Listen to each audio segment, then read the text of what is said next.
on BDHS Media Productions. We are broadcasting live from Bishop Dwenger High School and moments away from tipping off a doubleheader between the Bishop Dwenger Saints and the Carroll Chargers. Both teams huddled up for the girls' game, ladies first as always, and we are moments away from the opening tip here for the ladies. And we will have starting lineups and the national anthem in a moment. I'm Eric Pete, joined by Mike Kelly. Mike, thanks for the time in the booth today. Hey, great. Appreciate being here, and it's going to be an action-packed night. Looking forward to it. Mike, no stranger to the Bishop Dwenger basketball program. No, it's you can see I'm pretty familiar. Last 4 years actually. And now we pause for a prayer. God our Father, you have created us to strive for the best. Grant to all athletes, coaches, and fans strength to pursue excellence during this event and in all that we do for the glory of God. We pray for the safety of these athletes, protect them from injury and harm, and finally we pray for your grace that you would provide us with the endurance to pursue our heavenly prize, eternal life in your Son. Amen. Amen. Father, Holy Spirit, amen. Please remain standing for the national anthem.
All right, and once again, we welcome you to Bishop Dwenger High School for the Bishop Dwenger Saints and the Carroll Chargers.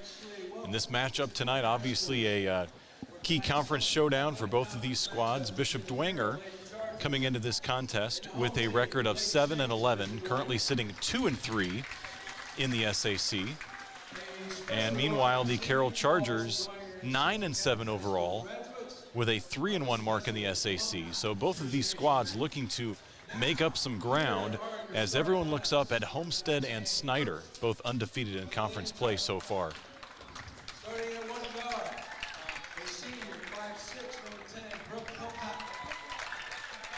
Starting lineups being announced.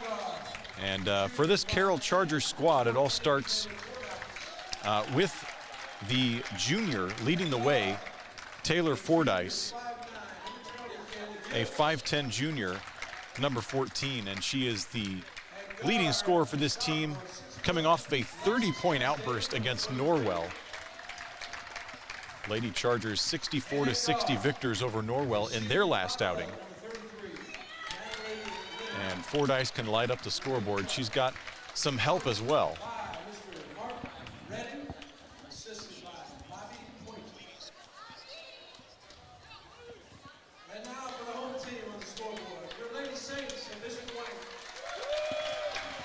Now the Bishop Dwenger Saints. We mentioned their record 7-11. They're coming off of a loss against Knox, 61-38. Looking to get back in the win column. They started the season 4-2 and just 3-9 in their last 12 games.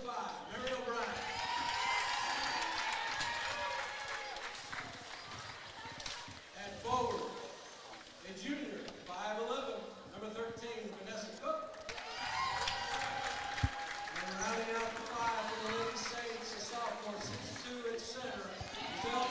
Saints are coached by Steve Wiktorowski. And Mike, let's talk about those starting lineups. Yeah, as you mentioned, Taylor Fordyce with 30 points last game. She's 5'10", 5'10" junior guard. So in essence, you've got a senior, looks like two juniors, two seniors and three juniors, I think is a starting lineup for Carroll. For the Saints, Mary O'Brien, the freshman, that's the one that sticks out to me. She's really done well this year. So they, in essence, have Sokol and Linder as seniors starting, Vanessa Cook as a junior, Giselle Ecke as a sophomore, and Mary O'Brien as a freshman. And we're tipped in Dwenger ball. Saints control the opening tip. Take offensive possession first. Looking inside, nowhere to go. Finally tries to hand it off to Ecke, knocked out of bounds. That was Mackenzie Sokol, the 5'7" senior. Here is O'Brien to trigger it in.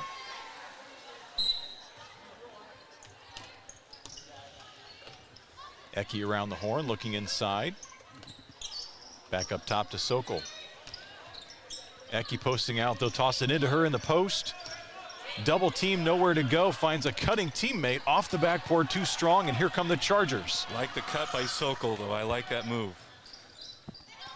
Open look passed up. Now back around the horn, and a fired three-pointer from the corner, off the rim, no good. Saints control the possession. Yeah, Carroll going to Fordyce immediately on a three ball. Sokol top of the key over to Lexi Linder. She fires, too strong off the iron as well. Ecke cleans it up, tries to put it in, too strong. Knocked out of bounds, gonna stay right here with the Saints. On paper, Carroll is a taller team, but just the eye test with the starting lineups looks like a fairly evenly matched height match right now. Well, Ecke can make up a lot of ground, 6'2". Yeah. Yeah, that'll be an interesting matchup to watch. Ecke and Castater for Carroll on the inside. They'll go to Ecke once again. Boy, they keep feeding her. You like seeing it.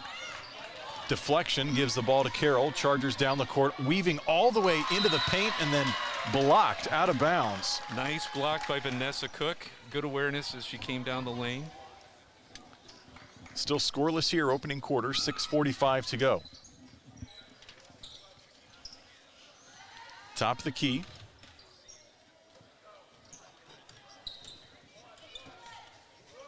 It's Kayla Gibbs with the ball. Looking for a cutter, now finds on the right wing. Three ball, no good. And rebounded once again by the Saints. Mary O'Brien.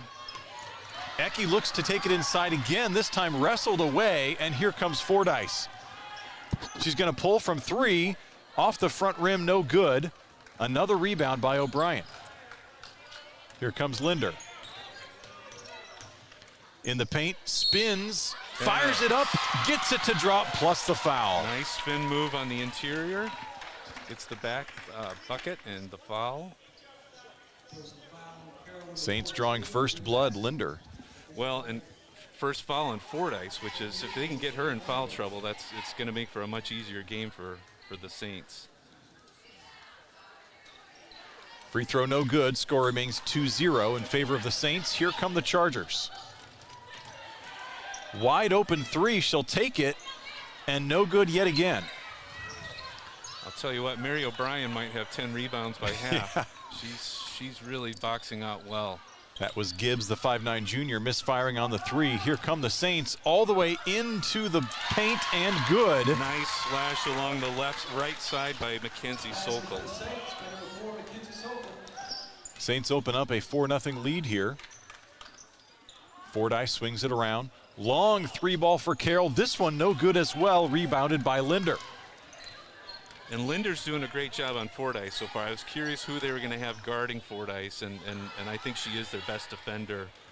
Ecke yet again coming up empty in the paint and lost a rebounding battle with a teammate there. Unfortunately, ball knocked out of bounds. 30-second timeout, Carroll. And Carroll with a 30-second timeout will stay right here. Bishop Dwenger out to the early 4-0 lead, 5:19 to go in the opening quarter. Yeah, interesting thing so far, I don't think I've seen an interior bucket or even a shot for Carroll. Everything's been from 3, so it's going to be a perimeter game for them. And on the other side, I think we've seen at least 4 post passes into Eki, and we've had a couple slashes to the bucket. So Mason Vogelweed's with us as well, student here at Bishop Dwenger High School. Mason, what are you seeing so far? I'm just seeing right now Carroll's just trying to get that long game going, and right now they're just not doing too well. Not hitting yet, but you hit it, you make enough shots, they'll eventually start to fall. Well, they've had a lot of open looks, so if those start falling, Bishop Dwenger's going to be in trouble. Yeah. Fordyce, skip pass over to the left wing. Some pressure from Linder. Ball bounces off the official, stays in play. Now a cutting Charger, too strong on the shot, and here come the Saints. O'Brien again on the rebound, out to Linder. Linder across the timeline.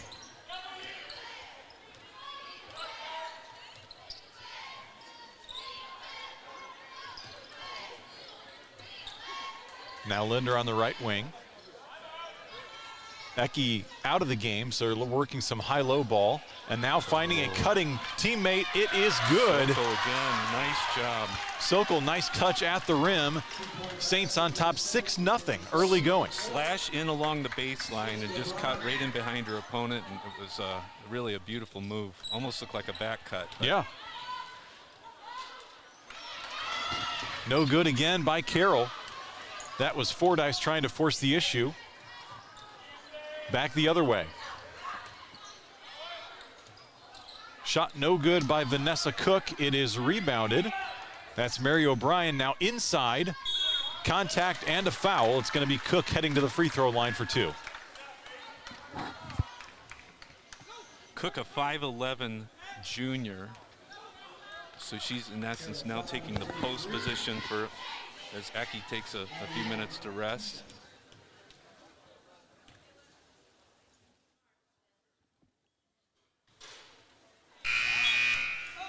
No good off the front iron on shot number 1. Still, you get the feeling that the Saints have been the more aggressive team so far in this first quarter. Yeah, doing a nice job cutting the basket and not relying on threes. If they keep doing that, that opens up your 3 much better. Right. That's the nice thing. And you can see on the opposite side of the ball, Dwenger's packing in because actually they're working the perimeter because they're not doing anything inside. They've really only had that one Fordyce drive to the bucket. Carroll's been content to trigger majority of their shots from deep, and now some full court press by the Saints. Come the Chargers. Top of the key, they'll work it around to Castador. Now Fordyce, top of the key, 3 ball, just no good.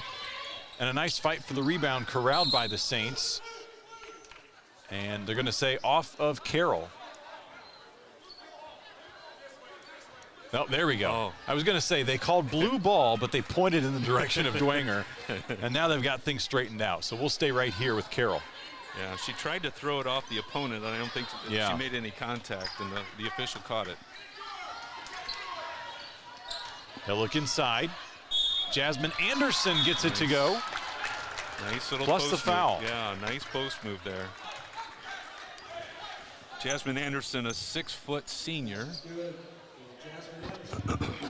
And I think there's some more of that to be had by Carroll if they start looking inside more. Yeah, they've got height, and they've got multiple players. What we have 2 6-footers, 2 5'11", and a 5'10". So they've definitely got the capability to do it, and it's going to open up their 3 game if they can can start to pound it inside a bit.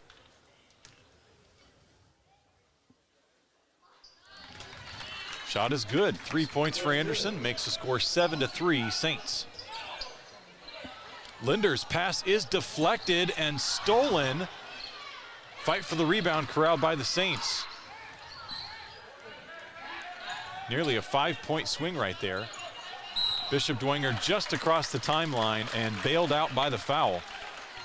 Cook was caught in a trap. That is the last place you want to be, right in that corner, right across the half-court line and double team. Without a lot of help, and they called the foul on Jersey Paul. Good job by Carroll, pressure there. That's their third team foul already. Yeah. That's of note. Saints only with one team foul so far. Under 3 minutes to go in the opening quarter. Linder from deep, and she hits. Lexi Linder, first three ball of the game for Bishop Dwenger, puts them up 10-3. Carroll tries to answer. Shot off the back iron, and Anderson tracks down the rebound. She's going to try to get it to a teammate under the basket, hits the bottom of the backboard. Here comes Linder. And gets her pocket picked. Yeah, tried to behind the back dribbling. Yep. And Jersey Paul goes going to be falling her to the second, floor. yeah. No, sorry, white 11. So that's a foul on Linder. Foul on Bishop Dwenger's Lexi Linder.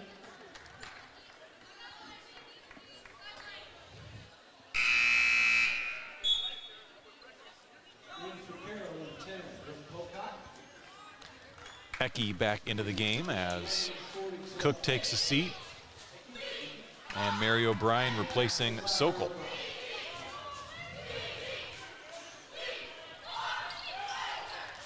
Pass inside to Fordyce, again misfires, but there to clean it up is Anderson. Yeah, offensive rebound. Nice awareness inside. 10-5, Saints break the press. O'Brien looking for an outlet. Inside to Ecky. Boy, that unable to finish. Great leading pass by O'Brien to hit Ecky inside. Just hit her front shoulder right in stride, and she missed the shot, but good rebound and foul. It's going to be Cassidy Court, the 5'8" sophomore, at the line. 2 shots off the offensive rebound for Court.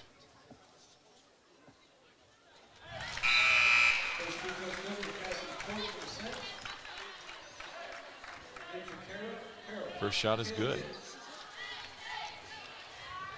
So who has the better basketball name, Cassidy Court or Jersey Paul? Be a toss-up.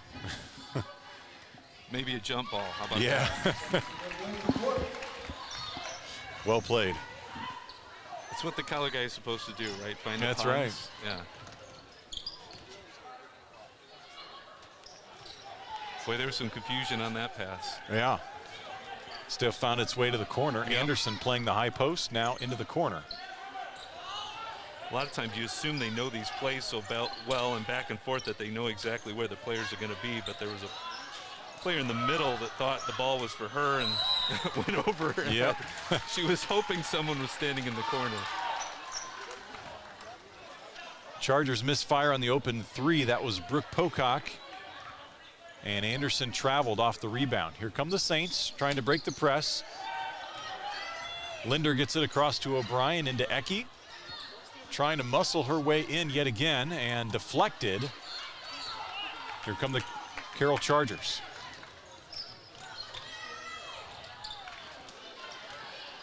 Anderson ferocious on the offensive glass. Here's a good look at a three, and it banks home. Nice. That's Jersey Paul connecting, and the Carroll Chargers are within 4 at 12-8. 1 minute left in the first quarter. You know, it might be 6:17 at night, but the bank's always open. Yes, that's right. And you're well on your way with your pun game. O'Brien cashes in on the baseline.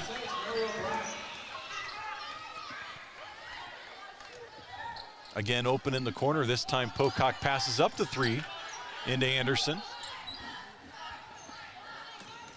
They'll try to run some clock. 35 seconds to go in quarter number 1. Saints holding a 14-8 lead. Really looks solid this first quarter. They've done a little bit of everything. They've driven the ball inside, they've hit from deep, and they've cashed in on some free throw attempts. Inside to Anderson, 13 seconds now. Baseline J is good. Good looking shot by Kayla Gibbs, the junior. 5 seconds to go. They triggered into Linder. Fires it from beyond half court and nearly hits. That had a shot at it. So your score after the first quarter, Bishop Dwenger 14, Carroll 10. Be back after this. You're watching Bishop Dwenger girls basketball on BDHS Media Productions.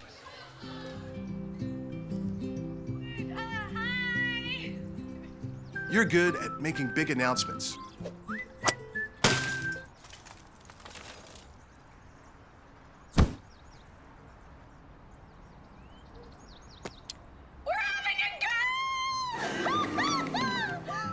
We're good at your insurance.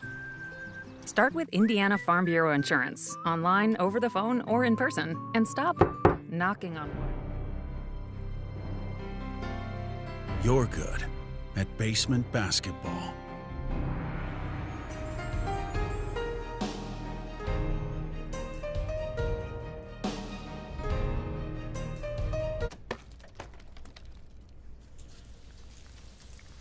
We're good at your insurance. Start with Indiana Farm Bureau Insurance, online, over the phone, or in person, and stop knocking on wood.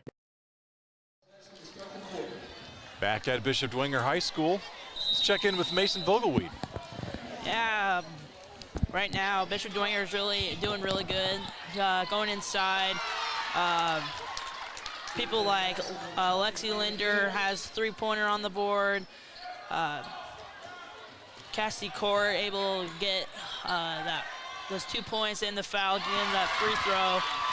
And again, right there, Lexi Linder gets that three-pointer. Linder had an opening there, took it and cashed in. 17-12 Saints.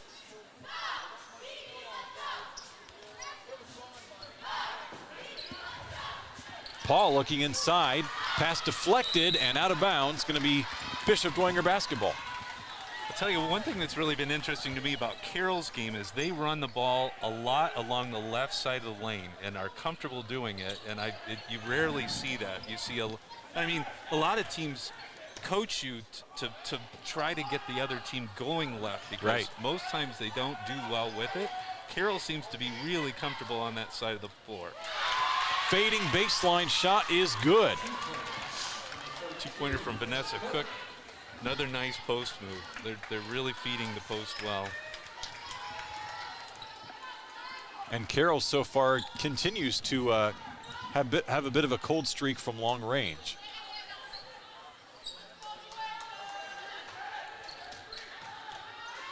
Yeah, Fordyce really hasn't gotten started at all. No. Good team defense by the Saints. Yeah. Paul pulls from deep. Does not even draw iron. Here comes Linder the other way. Shot no good, deflected out of bounds. Carroll basketball.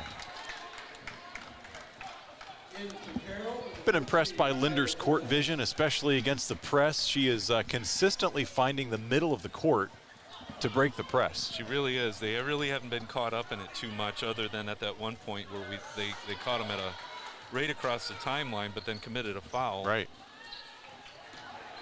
Yeah, there's a little confusion on the floor with Carroll in running their plays. They're getting players mixed up. Here's Fordyce on the drive, crossover. Pretty rare you see three players in one spot at the same time. Lucky to keep possession.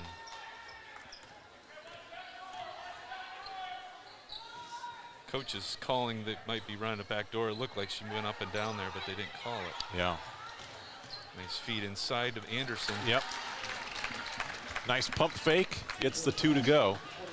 And that's going to open up their three. I keep saying it, I know, but that feeding the inside when you've got height like that, you want to keep at least keep them honest, and a lot of times you're getting a high percentage shot. Yep.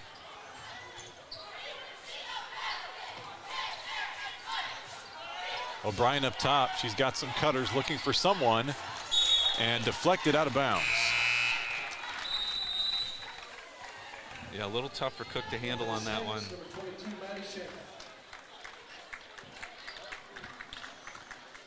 Maddie Schenkel, the junior, into the ball game, replacing Sophia Sordelet. So basically the Saints are rotating about 8 currently. So far, I think Carroll, we've seen about 6 players so far.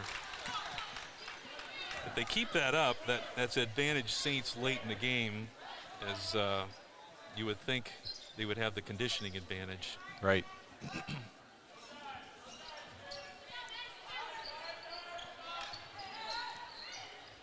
They'll find Fordyce top of the key, kicks it out for 3.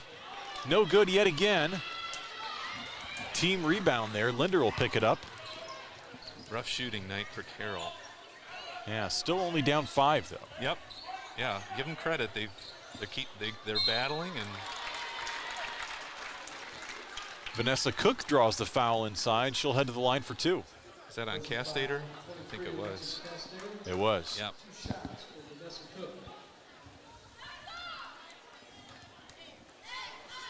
Castater hasn't scored yet either. I think that's 2 of their main scoring threats. Pretty quiet so far. First shot rattles out. Jersey Paul back in the lineup as Castater takes a seat. Been really impressed with Jasmine Anderson for Carroll as well on the inside. Really good presence. Showing some good senior leadership on the floor. Yep.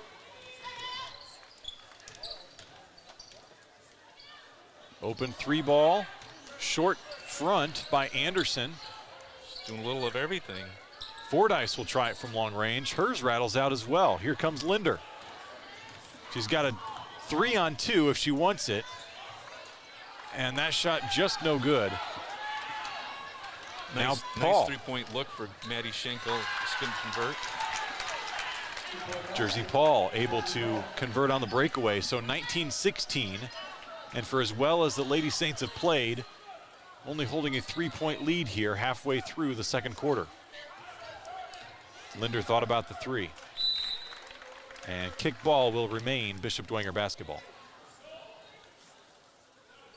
So on the court for right now, or excuse me, for the Saints right now, Sokol, Linder, Schenkel, Cook, and O'Brien.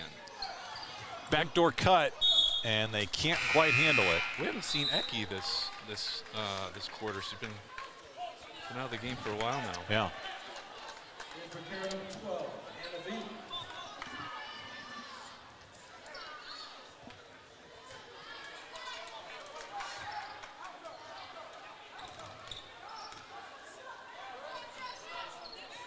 Here's Paul.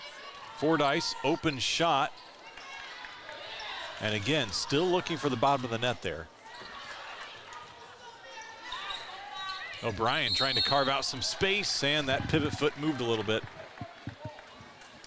Might have been a little bump, but didn't get the call. But that's the game, you know. That's you know, you gotta learn to deal with that.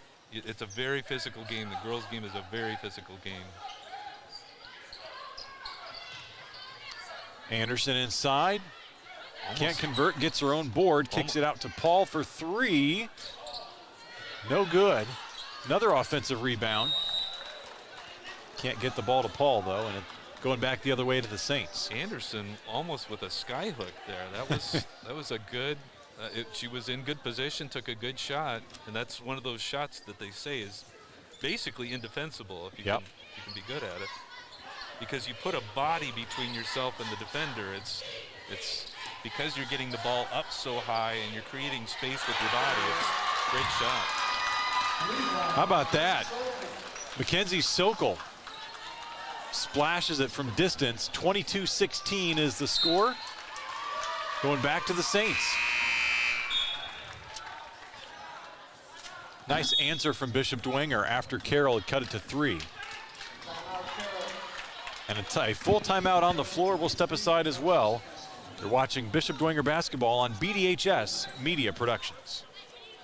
High school football fans, welcome back to Friday nights, to pure spirits, to pure sports. Welcome back to high school football. Fans, I'm IHSA Commissioner Paul Knighty, And I just want to say, welcome back. This is Friday night. This is Indiana high school football. This is your IHSAA.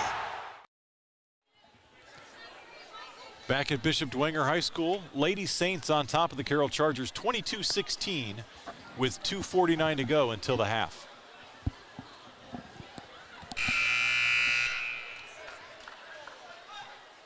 Saints have converted a couple long three-pointers, and the Chargers still seem to struggle from distance. They've started to open up the outside, the perimeter a bit by going inside. They've actually had more success going inside. I'll be curious to see if they continue to go for those high percentage shots inside. Saints beat the press, and a nice block under the hoop. Here comes Anderson the other way. Yeah, Anderson's a threat all over the court. She's taken 2 3-pointers that I've seen and had several post shots. Nice save there from Linder. Almost stolen from behind. She passes it forward to O'Brien. Perfect shot from the baseline. Saints open up their biggest lead of the game at 8. It's 24-16 with 2 minutes to go. Reminiscent of a Calbert Cheney baseline jumper. That was beautiful. Now there's a throwback. That's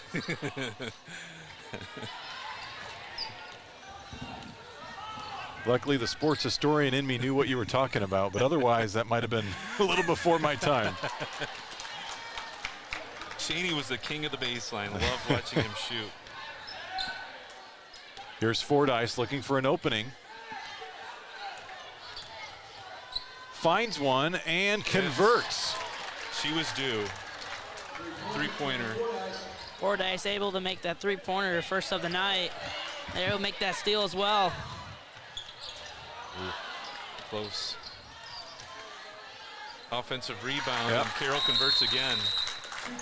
Nice hustle there. 5 quick points by the Chargers right after the Saints opened up that 8-point lead. And we're down to 24-21. Fordyce is one of those players, Mike, that is just dangerous from anywhere on the court. Had 30 points against Norwell. We mentioned that in their 64-60 win. And she's really the leading returner for this squad. They had a couple all-SAC first-teamers depart by graduation. They had the Jackson sisters end up transferring to Northrop. So a lot of their scoring from last year is no longer here.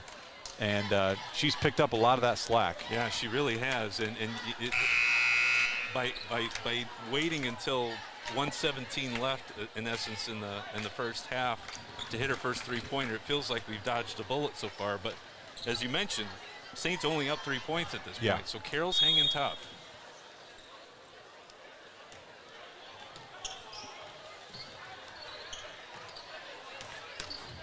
Chargers this time getting the better of the Saints on the press. Nice pass up to a cutting teammate, no good. Anderson cleans it up. Carroll down by 1 now. They really do move well, especially after they break the press and they get the ball. They really know where to look in getting to the basket. Here's Ecke inside, and she converts. Nice feed there. That's what the Saints can do when they beat the press. Good to see Ecke back in. She was out most of the second quarter. Fordyce left alone. That one just long. Here come the Saints. 30 seconds to go in the half.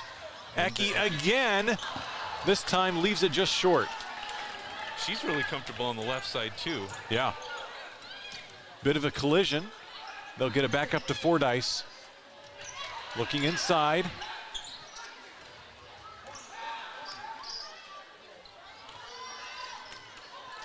Good. And stolen by the Saints. Good steal by Schenkel. Bit of a wild shot, but she got bailed out by Castater with the foul. Yeah, 6 seconds to go. And she'll head to the line. And coaches will tell you that. That's, get the shot up. Get the shot up. It doesn't have to look pretty if you can draw a foul. Although they're going to call it a non-shooting foul. Interesting. So the Saints, to trigger it in, Linder under the basket, tries to muscle it up, no good. Gets the rebound, 2 seconds to go. Here's a 3. No good at the buzzer. And after 2 quarters of play, the Saints are on top 26-23 here at Bishop Dwenger High School over the Carroll Chargers. We will step aside, be back after this. You're watching Bishop Dwenger basketball on BDHS Media Productions.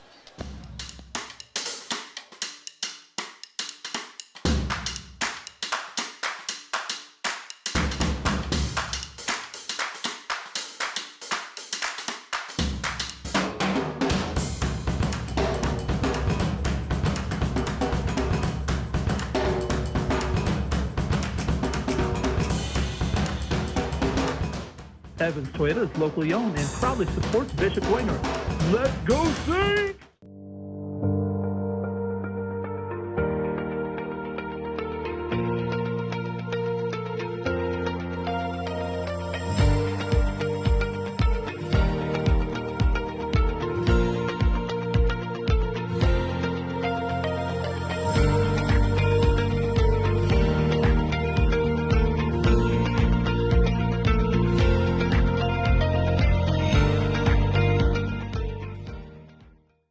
St. Anne Communities is a senior living community including a rehabilitation center, memory and dementia care, assisted and residential living, as well as a nursing facility that served the community for over 54 years.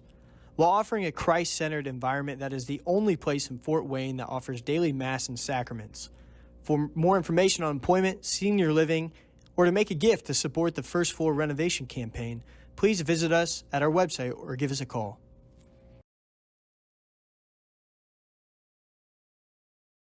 Hi, sports fans. Sean McBride here, inviting you to try the Barbershop experience. St. Joe Center Barbershop, located at the corner of St. Joe Center and Maplecrest, prides itself on professionalism, cleanliness, and a family-friendly atmosphere. In their 3rd generation of family ownership, they have a combined experience of over 125 years. Give them a call at 485-6981. It's my barbershop of choice. That's St. Joe Center Barbershop at 485-6981. Hi, sports. Halftime at Bishop Dwenger High School. The Saints on top of the visiting Carroll Chargers, 26-23. And it's been an eventful first half. Bishop Dwenger had some success early on, opened up an 8-point lead. Carroll finally connected from deep with Fordyce, and they cut it to 3 at halftime. And for some first half stats, let's check in now with Mason Vogelweed. Yeah, as you said, Carroll's not doing that well. Fordyce, she's had 6 attempts deep, but she's only made 1. And right now, Anderson is their leading scorer. She has 7 points. She's had 4 rebounds, and she's 2 for 2 in the paint. So with Bishop Dwenger, Sokol right now, she has 7. She's made 2 for 2 in the paint, and she's 1 for 1 for 3-pointers. And I feel like Carroll's needs to step it up a little bit, get some long-range shots, and yeah. There you go. Yeah, it's been a, I would say for Bishop Dwenger, you can't really single out one key contributor. It's been a full team effort, Mike. Yeah, it really has, and you like seeing that. Spread the ball around. They've had some good interior play. They've had some good 3-point shots, some good slashing to the basket. So it's been good to see, and a 3-point lead's nothing to sneeze at when you're playing Carroll. They're a good team, even graduating who they did and losing the Jackson sisters. They're still fundamentally solid. They've got a lot of good height. They've got some good 3-point shooters in Paul and Fordyce. And surprisingly, Anderson, she's taken some really good 3 shots and some good interior play. I was not anticipating that she'd be our leading scorer, but yeah, but I think that's why they're still in the game, frankly. Right. So be interesting to see what they come out with. Both teams, it felt like Dwenger started feeding the post to start the game and then spread it back out a little bit, and that you almost feel like that was by design to get their defense packed in and then open up the perimeter. It was almost the opposite with Carroll, where they started firing threes, and that seemed to open up the interior, and that's where they were starting to get their points. So You know, there's a lot. There's a rhythm to games and there's a rhythm to teams, and sometimes you just have to read what they're doing well that night. Yeah. The Carroll coach might be saying, you know, we're just cold from 3, so you either double down and you keep feeding them to try to get them hot. You know, Fordyce hitting her first shot, that might start her, but it might not. You know, so do you go back to Anderson on the inside and try to pound and use your height, or do you try to get somebody hot from the perimeter? It'll be interesting to watch. Yeah, I mean, I would say for Carroll, the way they have been cold from long range, I don't anticipate them shying away from the 3 ball. Yeah. I think, especially with Fordyce, the way she's able to get open looks, both from screens and also creating shots for herself off the dribble. Yeah. You know, despite her prowess and the scoring ability, she comes into the game, you know, you have to guess she is the primary objective on a scouting report, and yet she's able to get so many open looks. Yeah. So they're going to start falling, and Bishop Dwenger is going to have to be ready when that happens, because then like you said, the waters could part. Yeah. And they could start falling. Yeah. But you know, one thing that impressed me, looking at kind of preseason predictions and everything, this Carroll squad, Fordyce was quoted as saying that their goal is still to win state. Wow. Despite what they did last year, getting all the way to, I believe, semi-state. Yeah. With their senior-laden squad, losing what they did. So you get the feeling she's one of those players that has all the confidence in the world. Well, and she's got good reason for it. You know, 30 points against Norwell that's a healthy showing for anybody.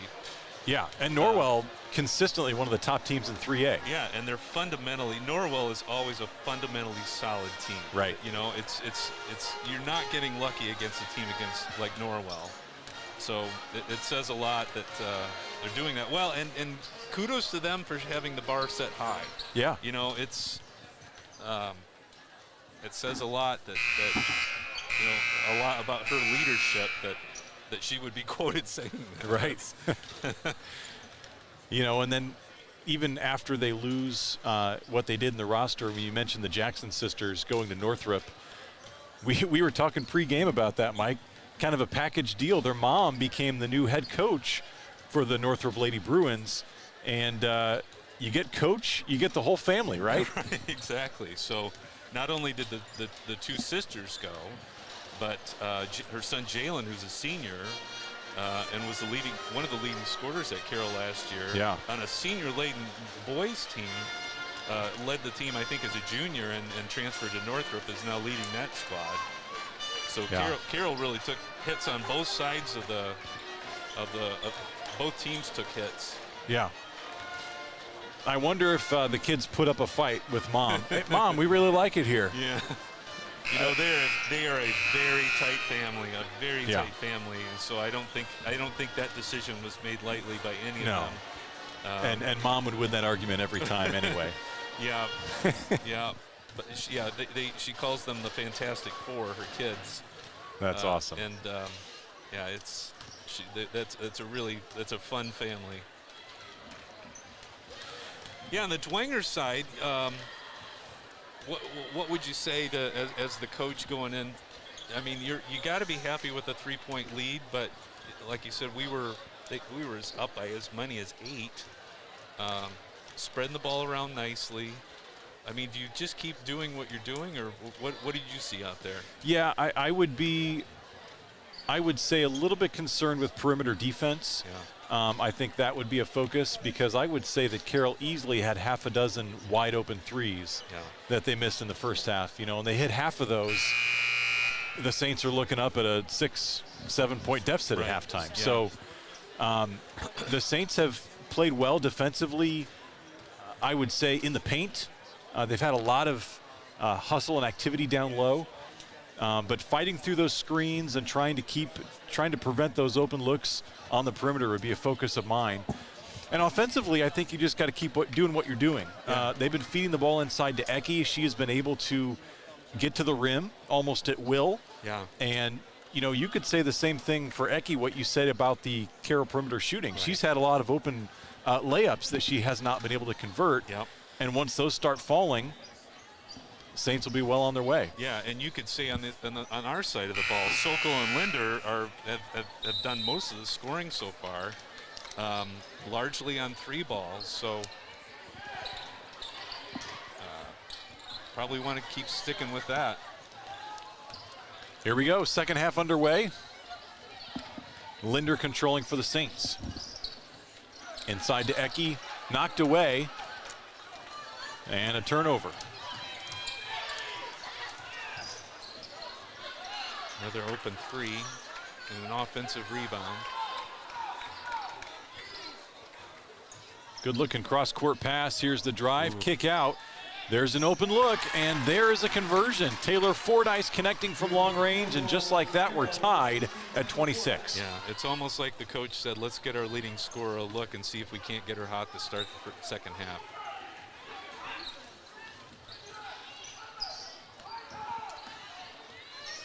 Linder open as well, inside to Ecke. 3 from the corner, it falls. Sokol again. She's really looking good tonight.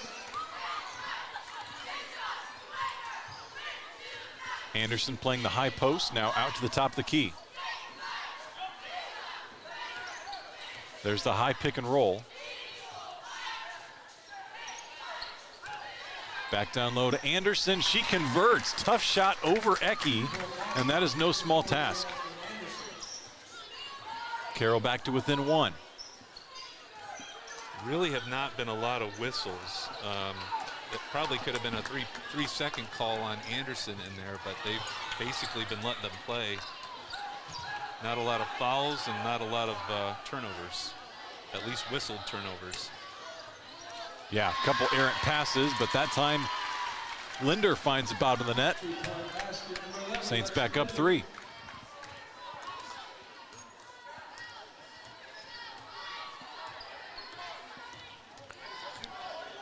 Still looking for that high pick and roll action with Anderson.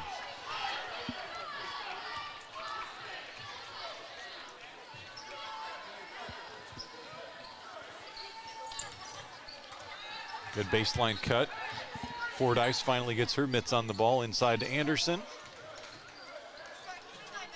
And a fading hook shot. How about that? Nice. That's the second one we've seen from her, and she really seems to be comfortable with that. Yeah. Opening up the full arsenal. Back the other way. Sokol for 3, and she buries it again. I think that's her 3rd 3 of the night. Full timeout from Carroll as Mackenzie Sokol connects from long range yet again, and the Saints back on top by 4. Yeah, Sokol, she has 13 points already. She's just been very well so far. She's 3 for 3 on her threes. She's just been able to hit them. And they've come on a variety of opportunities. You know, that time they broke the press and the defense was not yet set up. The time before that, she was open in the corner off of a drive, penetration, and kick out. So they're finding Sokol in a variety of ways, and she is making the most of her chances.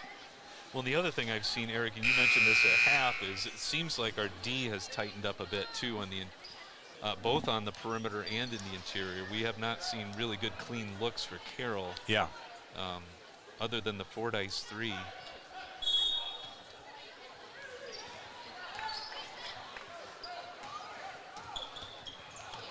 Fordyce loses her footing. Just able to get rid of that one.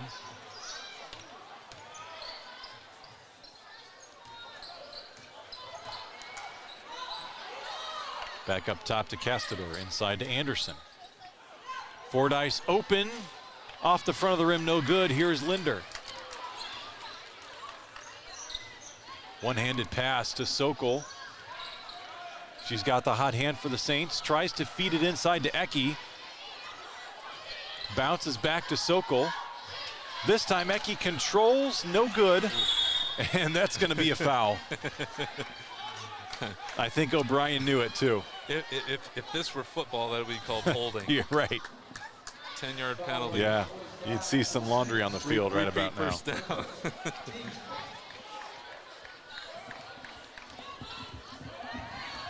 Yeah, no doubt this Saints squad is scrappy, but there's some things you can't do.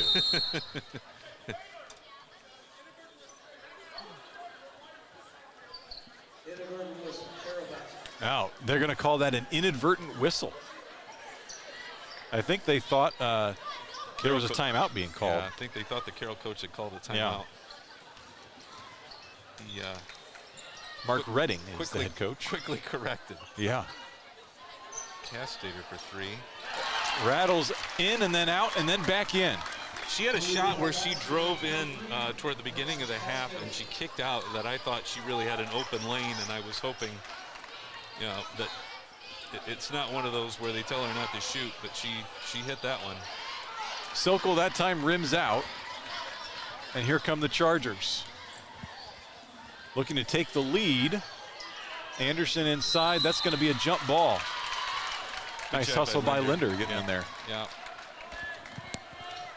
Yeah, they had her fronted on the inside. Linder came in from behind, so when she pivoted, she put both hands on the ball and got her tied up. Linder being aggressive on Anderson, even though she's given up 6 inches. Fordyce can't connect, and here come the Saints. Breakaway opportunity. Up to Cook. Nice fake, up and under and in. Nice way to work the ball around. That's a savvy veteran move right there. Yeah. Anderson high post, she'll pull it and she'll connect. She's hit from just about everywhere on the court, really Mike. Has. She really has, and just looks cool as a cucumber doing it. She seems to be nonplussed by all the activity around her. Nice drive by Cook, but gets blocked by Anderson. Here comes Carroll. How about that? Castater drives along the left side and puts a nice little layup in and gets the and one.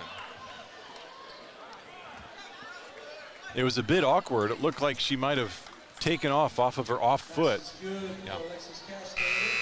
As she was falling, able to flip the ball up and in, and Carroll takes its first lead since early in the ball game. It's a first foul on Eki. That's their second team foul so far, and no team fouls for Carroll. Here over halfway through the third quarter. Shot rims out. That time the Saints break the press with ease. 3 ball no good, and here come the Chargers again. Schinkel had a good look there. I don't think she was quite square with the bucket, and I think that. Yeah. Paul on the drive. And a nice looking shot there. Kicks out to Fordyce, and she hits the baseline jumper from about 17. Carroll up 3 now. Sokol on the drive, the kick. They'll come back to her for 3. Long 3, no good. And a foul there on the rebound. Cook with a nice offensive rebound in the thick of it, and got a shot up and got fouled. Personal foul number 24 to Carroll Jasmine Anderson. 2 shots. Cook with 6 points and looking to get her 7th and 8th here. She's been to the free throw line a number of times. Off the front, misses the first. Mike, these last 2.5 minutes are going to be very key for the Saints. They came into the second half up 3. Right now they're down 3. And you get the feeling you want to try to keep this a 1-possession game or close to it heading into the fourth and not let this get out of control. Yeah, yeah, and Cassidy Court had a nice offensive rebound, but taken away. Carroll takes it down, and Jersey Paul gets a foul driving to the basket. Yep, they'll call it on the floor. Carroll inbound from under the basket. Foul on Linder, only her first. Like I said, it's been a pretty clean game from a foul standpoint. Oh, nice Anderson go. Finds a wide open player there. So inbound up to the high post, and then she found somebody right down by the bucket. Kayla Gibbs. Yeah, it was a quick. And Gibbs with the steal now. Taking it coast to coast and puts it in. Again, the left side of the basket. Castater had a nice drive to the bucket. They're really comfortable coming along from the left side. Timeout, Saints, and we're going to step aside as well. You're watching Bishop Dwenger basketball on BDHS Media Productions.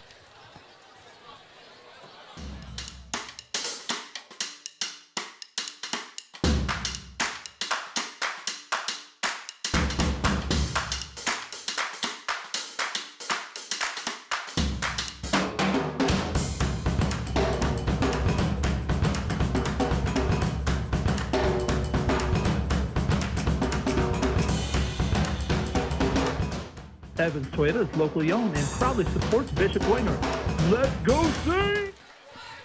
We are back at Bishop Dwenger, 1:51 remaining. And we just mentioned it, this last 2.5 minutes, things can either stay tight or start to snowball. And much like the winter weather, we're thinking snowball right now. Carroll's really gotten on a hot streak here. Yeah. And I think that was probably the reason for the timeout was okay, let's regroup.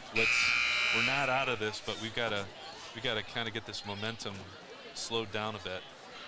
26-23 was our halftime score.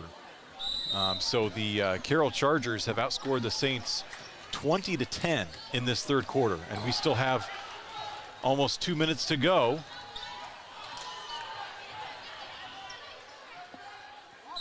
A lot of bodies fighting for that ball. They call a jump or foul? I think they called a foul. It's going to be Saints ball. Okay. I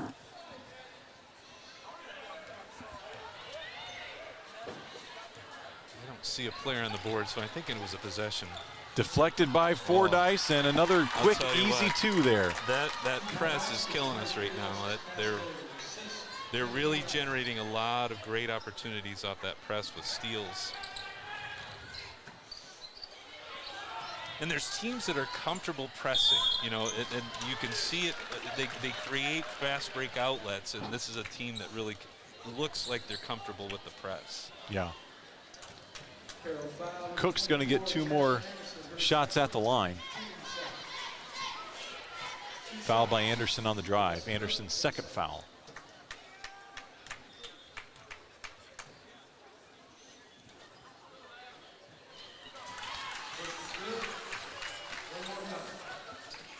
Cook hits the first.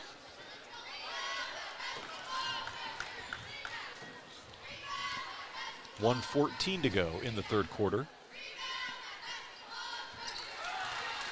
Cook both free throws, pulls the Saints to within 7. Carroll's got a lot of height on the floor right now. 4 of their taller girls on the floor, along with Jersey Paul guard. And they will look inside to Anderson. Got a spread offense going and trying to find cutters. Anderson no good, gets the board herself. And they'll call that a foul. Looks nearly like a jump ball as O'Brien tried to get her hands on the ball. Yeah, got more arm than ball apparently. Yeah. That's her second. Still only 14 fouls for the Saints.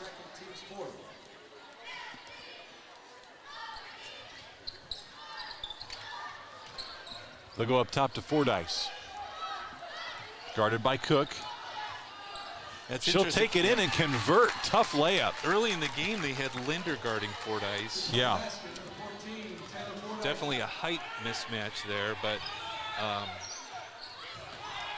Linder's got the quickness, though, to keep up with Fordyce off the dribble, and I think that's what cost the Saints on that possession. I'm imagining Coach Wick, that's what he had thought was let's put our best defender, whether it's a height mismatch or not. Dwenger turns it over again, and Anderson's bringing it back. Carroll really tenacious on defense, trying to get a lot of hands in the passing lanes. That time an errant pass from Fordyce. Here come the Saints. Sokol, nice pass to Schenkel, but gets blocked. Another block by Anderson, and they'll call a foul.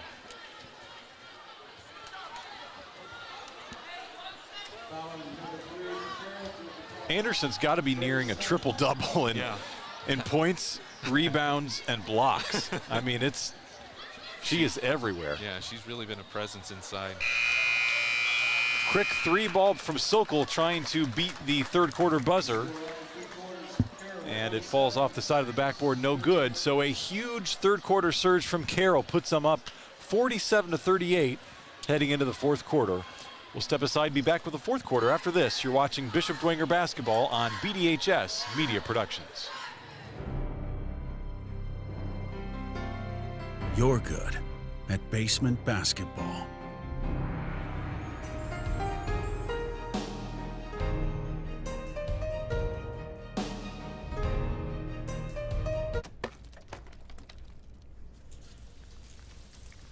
We're good at your insurance.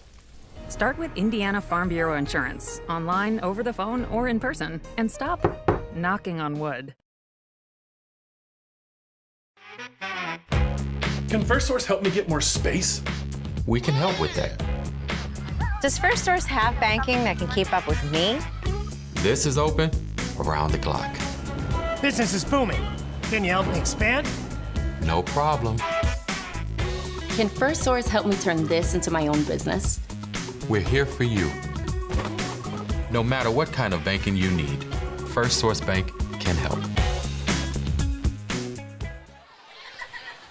We are back with the fourth quarter of action here from Bishop Dwenger High School. 47-38, the Carroll Chargers have taken control of this ball game. They lead by 9, but again, outscoring the Saints by 12 points in that third quarter to turn the 3-point deficit into a 9-point advantage. They seem to hit on all cylinders that quarter. Yeah. Good press, three-pointers, good fast break opportunities. Anderson just a beast on that turnaround hook shot in the post. Yeah, she just hit her 15th point of the game. She just is doing good all around. Yeah. Cook with a nice little baseline jumper.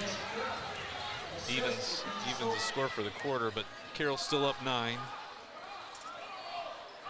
Saints not out of this ball game, and we've seen a number of Lady Saints convert from long range, so we'll see if they can get back in it. It's going to have to start with defense. Paul with a wide open 3. It's no good, and some just awesome hustle there by Fordyce to keep the ball alive. Yeah. Another shot and another offensive board for Fordyce, unable to put it in. This time Anderson on the board, and wow. she converts. I tell you, they're winning the height game right here. Yeah. The rebounding, the offensive rebounds, Those are the back-breaking possessions, but quickly Schenkel, an answer. That away, Schenkel for 3. Been a pretty quiet second half for Lexi Linder. It'd be good to see her catch fire again too.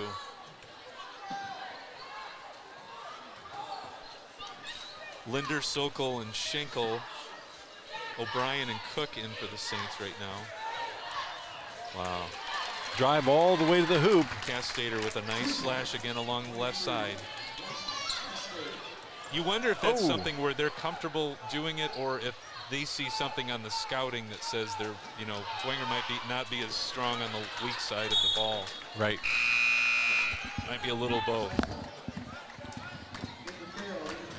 Fordyce will get a breather here, probably for just a couple minutes.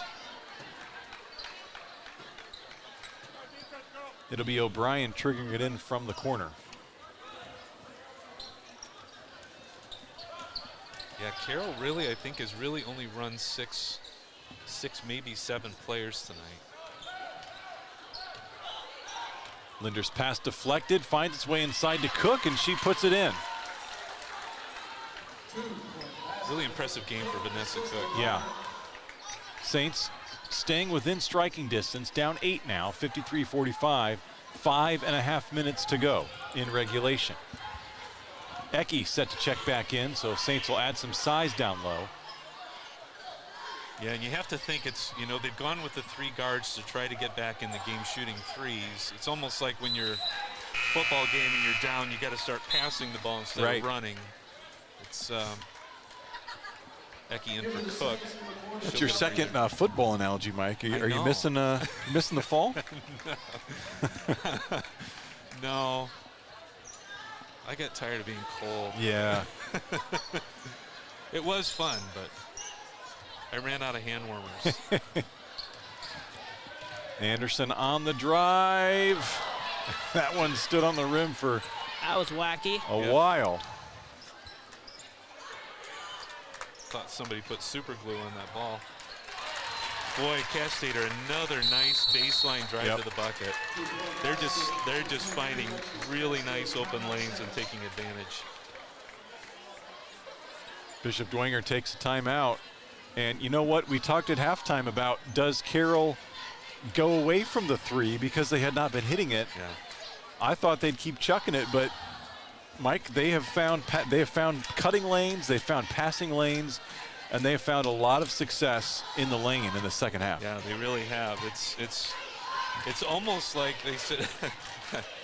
I don't know if he drew it up that way, but it looked like let's get Fordyce 1-3 to get him honest on the outside, and then just start cutting and slashing into the bucket. They've found great success doing it. And really, that height mismatch is hurting the Saints here in the second half.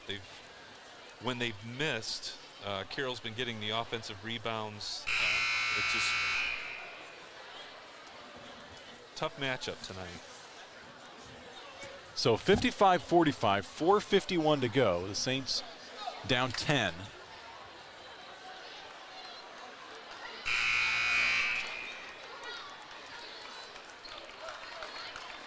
Hoping I could see what Coach Wick had put on the board there, and all I saw were scribbles. So I wish I could give you some insight into what Dwenger might be doing coming out of this timeout. We'll send you running down there during the next timeout.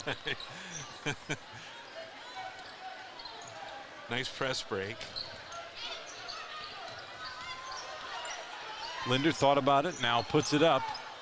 Short off the front of the rim. Yeah, Carroll really, once they broke the press, they got back quickly, and that's the key, is if you're gonna press, you gotta get back on D and not allow easy dribble drives typically, or cutting passes. Sokol misfires from the corner. Good looking shot. Yeah, a couple open looks by the Saints. Cannot convert. Pocock had a quick missed three on the last possession. I think Coach Redding would like to slow things down a bit and try to run some clock now. Yeah, they found Anderson right up by the free throw line, and she backed out. If that were earlier in the quarter or the third, they would have been driving down, trying to cut to the bucket for a layup. Turnover back the other way. Linder picks up the loose ball, converts at the other end. We need to see that. I tell you what, that's good to see her convert. A steal off the inbounds. Sokol waiting for her teammates to join her. She's trapped. Tries to throw it off the foot of Carroll, but instead hits the leg. And now the Chargers are running. Gibbs almost took it all the way on that steal. Yeah. Again, decided to pull it out. Yeah, alertly backed it out. We got a call. The 3-second call? I think it was. They wait till now to make that call. Right. So Bishop Dwenger with possession and down 8 with 3:19 to go. I'd like to take credit for it, but we're sitting so far away. I don't think he heard me. Deflection there. Cook able to track it down, keep the dribble alive. Linder falls to the side, off balance shot, no good. She gets it back. Nice feed. Oh, no good. Here's Cook again, turns, fires, hits. Quick timeout for Coach Wick calls a timeout. Couple quick shots there have the Saints back down 6 with 2:55 to go. This one's not over, folks. We'll step aside for a quick break. You are watching Bishop Dwenger basketball on BDHS Media Productions.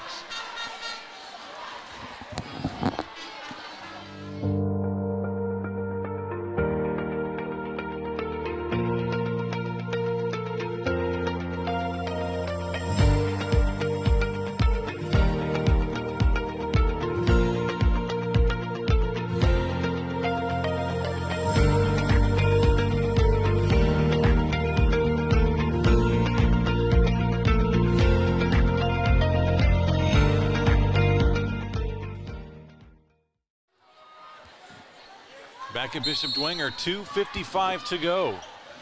Lady Saints trying to rally. They were down 10 moments ago. They now trail by 6. Fordyce back in the game. She controls top of the key. Into Anderson. She'll fire and hit. I tell you, Cook was right up on her at the foul line and then backed off, and almost like saying, I dare you to take that shot. She hit one from there earlier and she drained it. Turnover on the other end. Cassidy Court can't quite pull that pass in.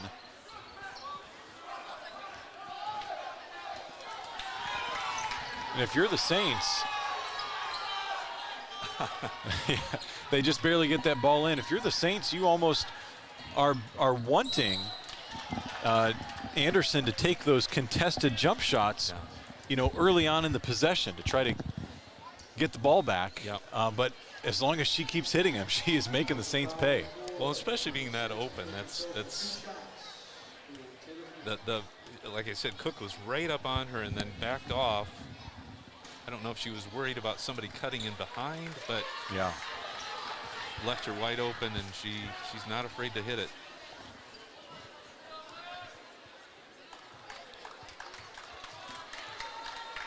First shot for Fordyce, no good. Second one rims out as well. There's Anderson. Who else fighting for the rebound?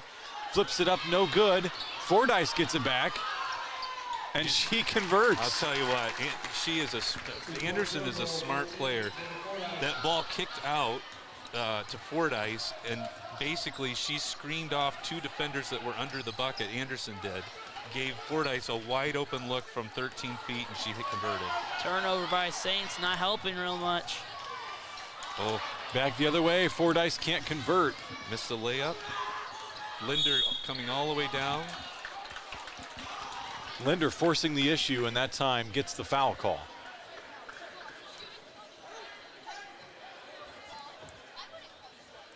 .153 left in regulation.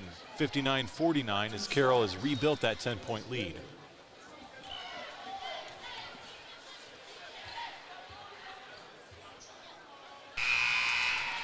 Linder's first shot is good.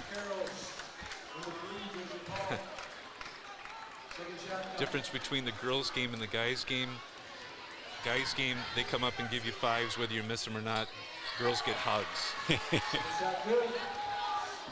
Yeah, you won't see that in the guys' game. That's for sure. Oh, nice takeaway by Pick the Linder. pocket, three ball, rattles out. Schenkel had a good look there. Yeah, that one would have given the Saints new life. Still only down 8 with 1:39 left. Looking for a quick turnover here. Have to start fouling very soon. Anderson, no good. Board, put back, and bucket. Yeah. Offensive rebound again. That's a killer. I think Mason ran out of room on the rebound More chart like for point. that. More like points for Yeah. Anderson. She's got 20. 20 points. I gotta believe she has double-digit rebounds as well. Yeah. She's had a whale of a game. Smart plays out off the ball too. Just an all-around really good game. Great senior leadership. And now at the line to add some finishing touches here. Puts the Chargers up by 11 with 1:25 to go.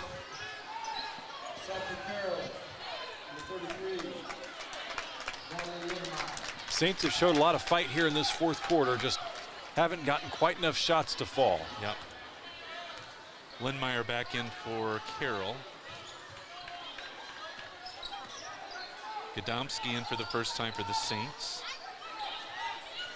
Osoko was wide open on the side. Linder will shoot a 2 from 15, no good. Trapper there, and you know, if they hadn't called that foul, they might have had a chance for the steal there, but a little too much contact. Yep. One of those high risk, high reward slashes to try to grab the ball or steal or knock it loose, and all it takes is one turn shoulder and it goes from a steal to a foul. That's right.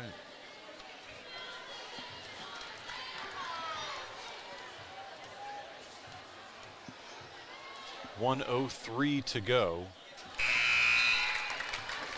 Chargers starting to pull away here. Yeah.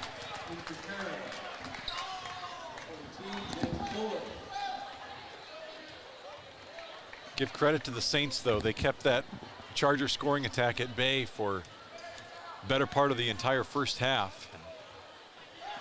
And it wasn't until that third quarter onslaught that the Chargers took control here. Yep, Linnemeyer just hit a free throw, so they're up 13. Under a minute to go. Court with a runner, no good. And the call foul on Cook from the backside. See 22 on our score sheet for Carroll, but she came into the game right after the last whistle, and she picks up. She'll be shooting 1-on-1. Saints with 18 fouls here in the second half.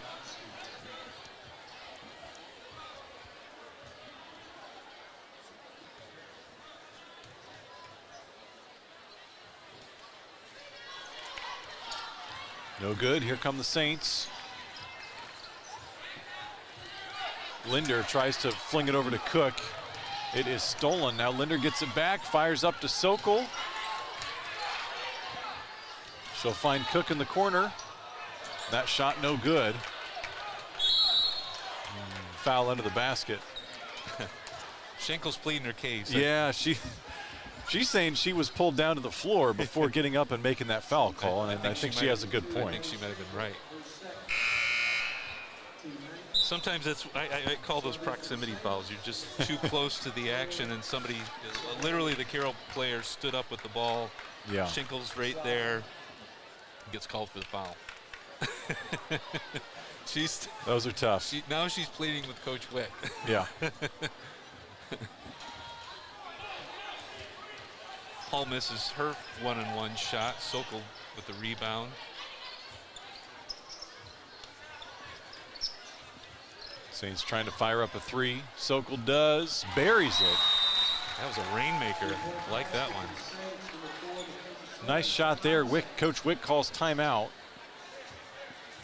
Just 15 seconds left. And the Saints down by 11. So it's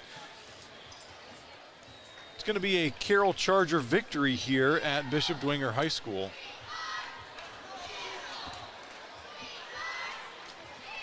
Give the Saints credit. They played a strong. I mean, Carroll got hot. They maintained it pretty well here in this fourth quarter, but they've only outscored the Saints by 2 in the fourth, which you've got to be happy as a coach seeing your team play hard to the end. Well, this Carroll squad, they've had their fair share of bumps with 7 losses, but they've played a lot of good teams. Yeah. A lot of good teams. They've played, Columbia City's 15-0. Yeah. Northridge is highly ranked. And they just lost to Hamilton Southeastern and Fishers. Schenkel ties up Linnemeyer at half court with 11 seconds. Yep. Got Taylor Sloggy in for the first time. Gadomski's in. Sokol, Schenkel, and Linder. Finish it out. Sokol, another rainbow three, no good. Schenkel with the board. She'll put it up. No good as well. Saints fight to the end, but it's going to be the Carroll Chargers coming away with the victory. 64-53 your final score as the teams shake hands at center court. And the Bishop Dwenger Saints falling to 7-12 on the year, while the Carroll Chargers improve to 10-7. We'll take a break and be back to wrap things up here at Bishop Dwenger High School. You're watching Saints basketball on BDHS Media Productions.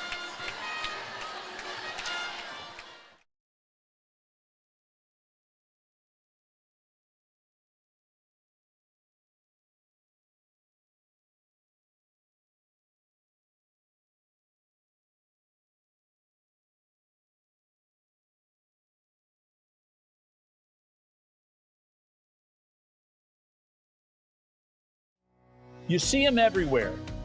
That Preferred Auto bumper sticker. All makes and models. You ever wonder why? It's simple. We've worked hard over the last 30-plus years to earn your trust. And with all the unknowns right now in the auto industry, we're still confident in one thing. With over $6 million in inventory, I'm sure we have the perfect vehicle for you. So stop by any of our 3 convenient locations and see what sets us apart from the rest. Preferred Auto.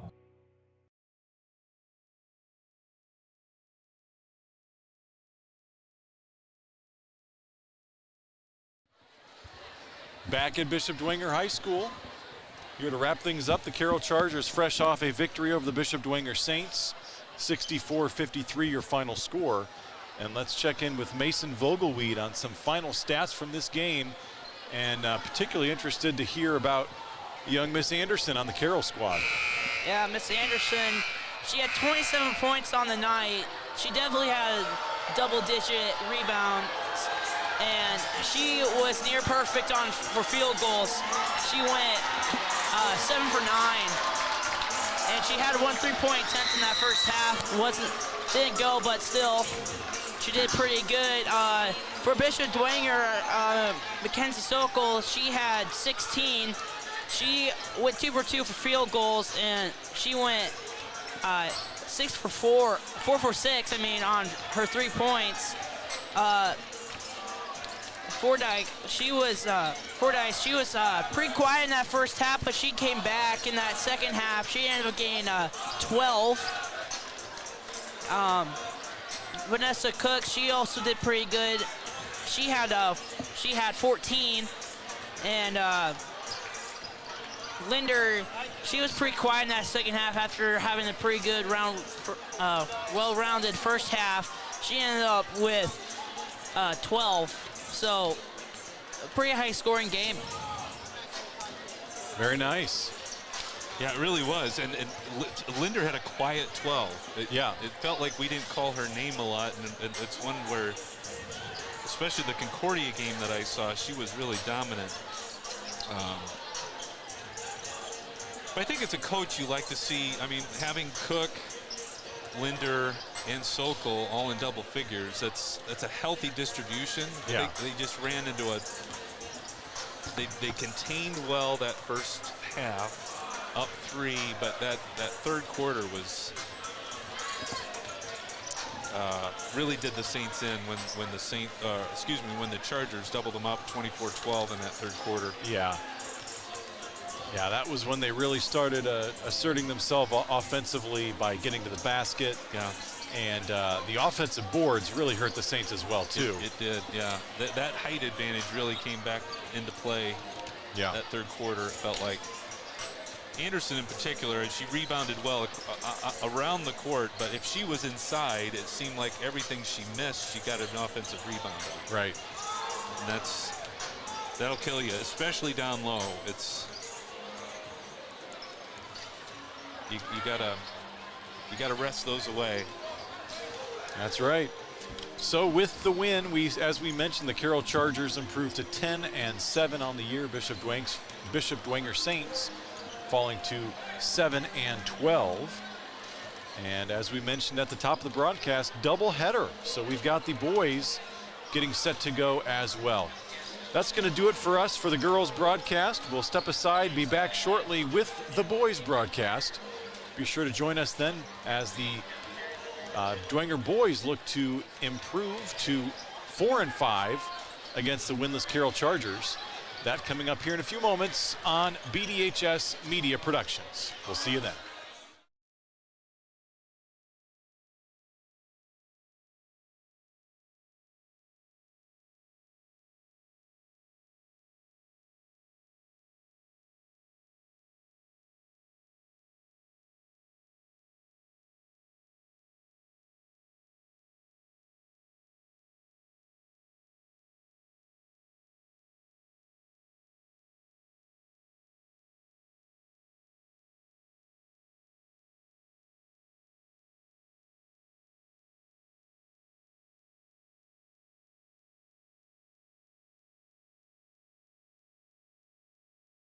It's time for the Commissioner's Corner, an exclusive weekly conversation about Indiana high school sports with the Commissioner of the IHSAA, Paul Neidig. Now for an up-to-the-minute report about what's happening in the constantly changing world of high school sports, here's Coach Bob Lovell with Commissioner Paul Neidig. Welcome back, everybody. I'm Bob Lovell. This is our weekly conversation about the IHSAA with the Commissioner of the IHSAA, Paul Neidig. And Commissioner, crowned some champions last week. Congratulations. You had a full weekend last week and have another full weekend this weekend. So congratulations to those state champion winners in soccer. And there were some really exciting matches at Carroll Stadium. There were, and our soccer continues to grow in this state, not only in numbers of participants, but in quality of play. It's just amazing the skill level that the young men and women in our state have when they bring it to Indianapolis to put on a show. And, we were back and forth between cross country this weekend and soccer, but I got to see several contests, and, they were all down to the wire, overtime, everything you would write a story about happened this weekend in state finals and soccer. And Bob, the other thing, a shout out to the people at IUPUI and Carroll Stadium. Phenomenal stadium showcase, just like many of our state venues, for kids to be able to celebrate the state champion. And we did it in fine fashion at Carroll Stadium this weekend. I continue to be amazed at the young men and women who play, not just soccer, but all of our sports in the IHSAA, who go on to have careers in the college level at some of the more recognizable quote-unquote power conference level, and it's just because of the great coaching they've received, the great skills that they've worked on in their high school careers, and it benefits a great number of people.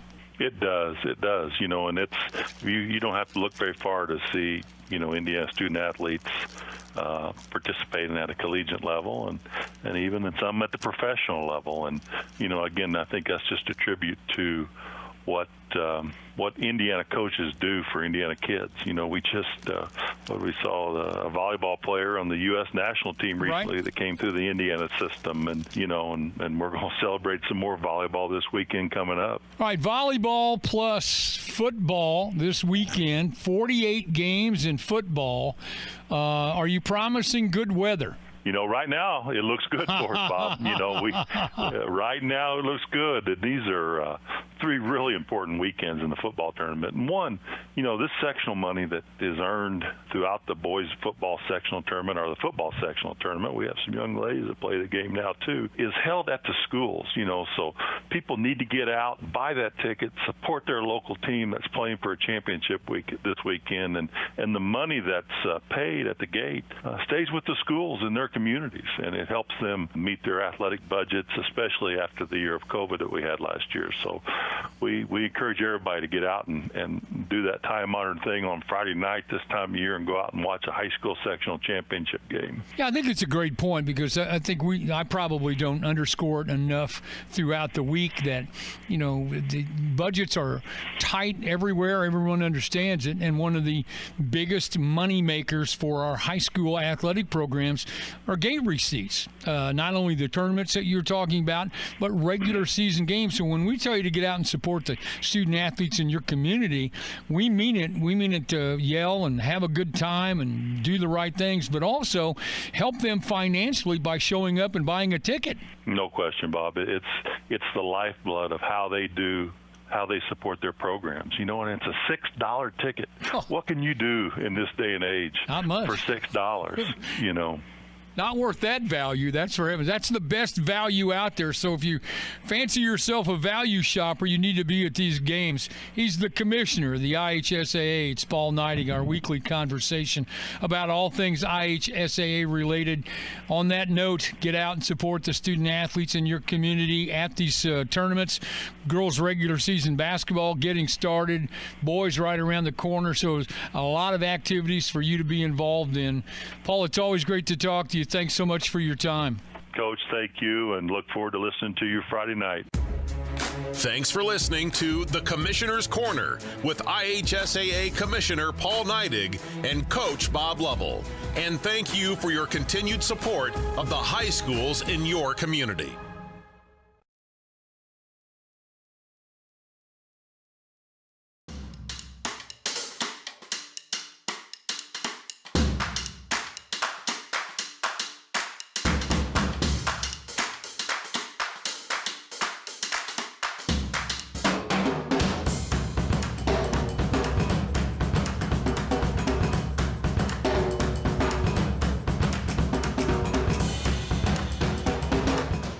Evans Toyota is locally owned and proudly supports Bishop Dwenger. Let's go Saints!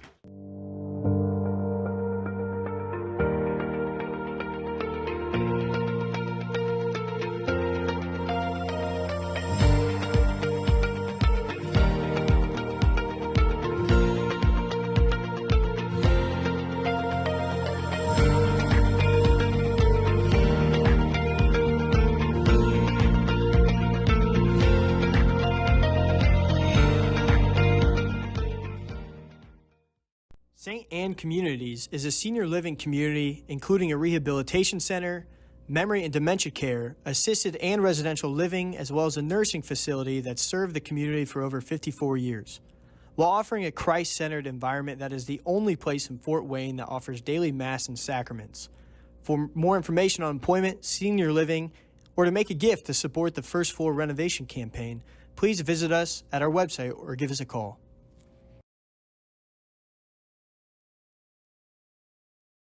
Hi, sports fans. Sean McBride here, inviting you to try the barbershop experience. St. Joe Center Barbershop, located at the corner of St. Joe Center and Maplecrest, prides itself on professionalism, cleanliness, and a family-friendly atmosphere. In their third generation of family ownership, they have a combined experience of over 125 years. Give them a call at 485-6981. It's my barbershop of choice. That's St. Joe Center Barbershop at 485-6981. You see them everywhere. That preferred auto bumper sticker. All makes and models. You ever wonder why? It's simple. We've worked hard over the last 30 plus years to earn your trust. And with all the unknowns right now in the auto industry, we're still confident in one thing. With over $6 million in inventory, I'm sure we have the perfect vehicle for you. So stop by any of our 3 convenient locations and see what sets us apart from the rest. Preferred Auto.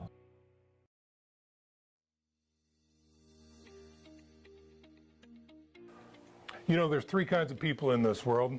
Those that get the numbers and those that don't. If you need professional help when it comes to the numbers, whether it's payroll, accounting, or professional or personal taxes, come see the experts at Management and Tax Services. Proud to be Dwenger supporters for over 60 years.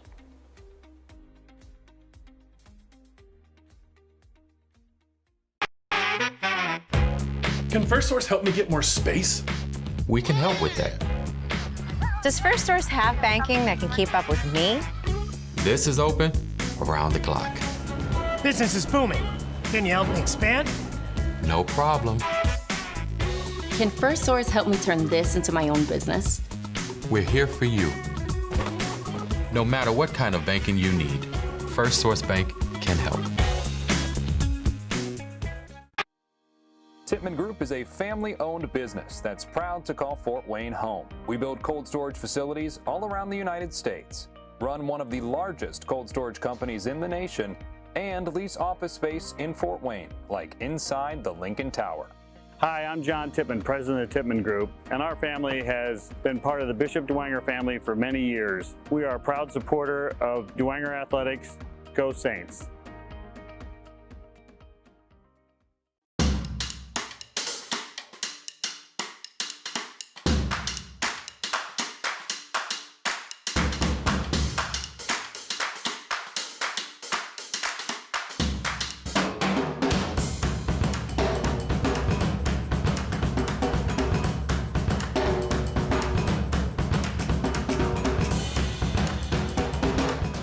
Evans Toyota is locally owned and proudly supports Bishop Dwenger. Let's go Saints!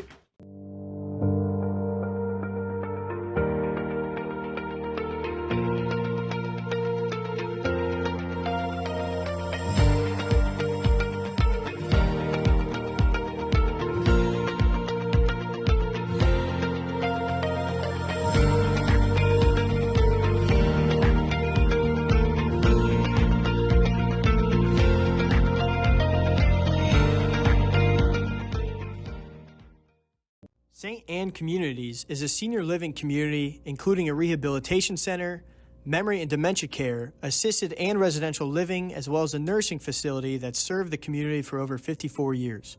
While offering a Christ-centered environment that is the only place in Fort Wayne that offers daily Mass and sacraments. For more information on employment, senior living, or to make a gift to support the first floor renovation campaign, please visit us at our website or give us a call.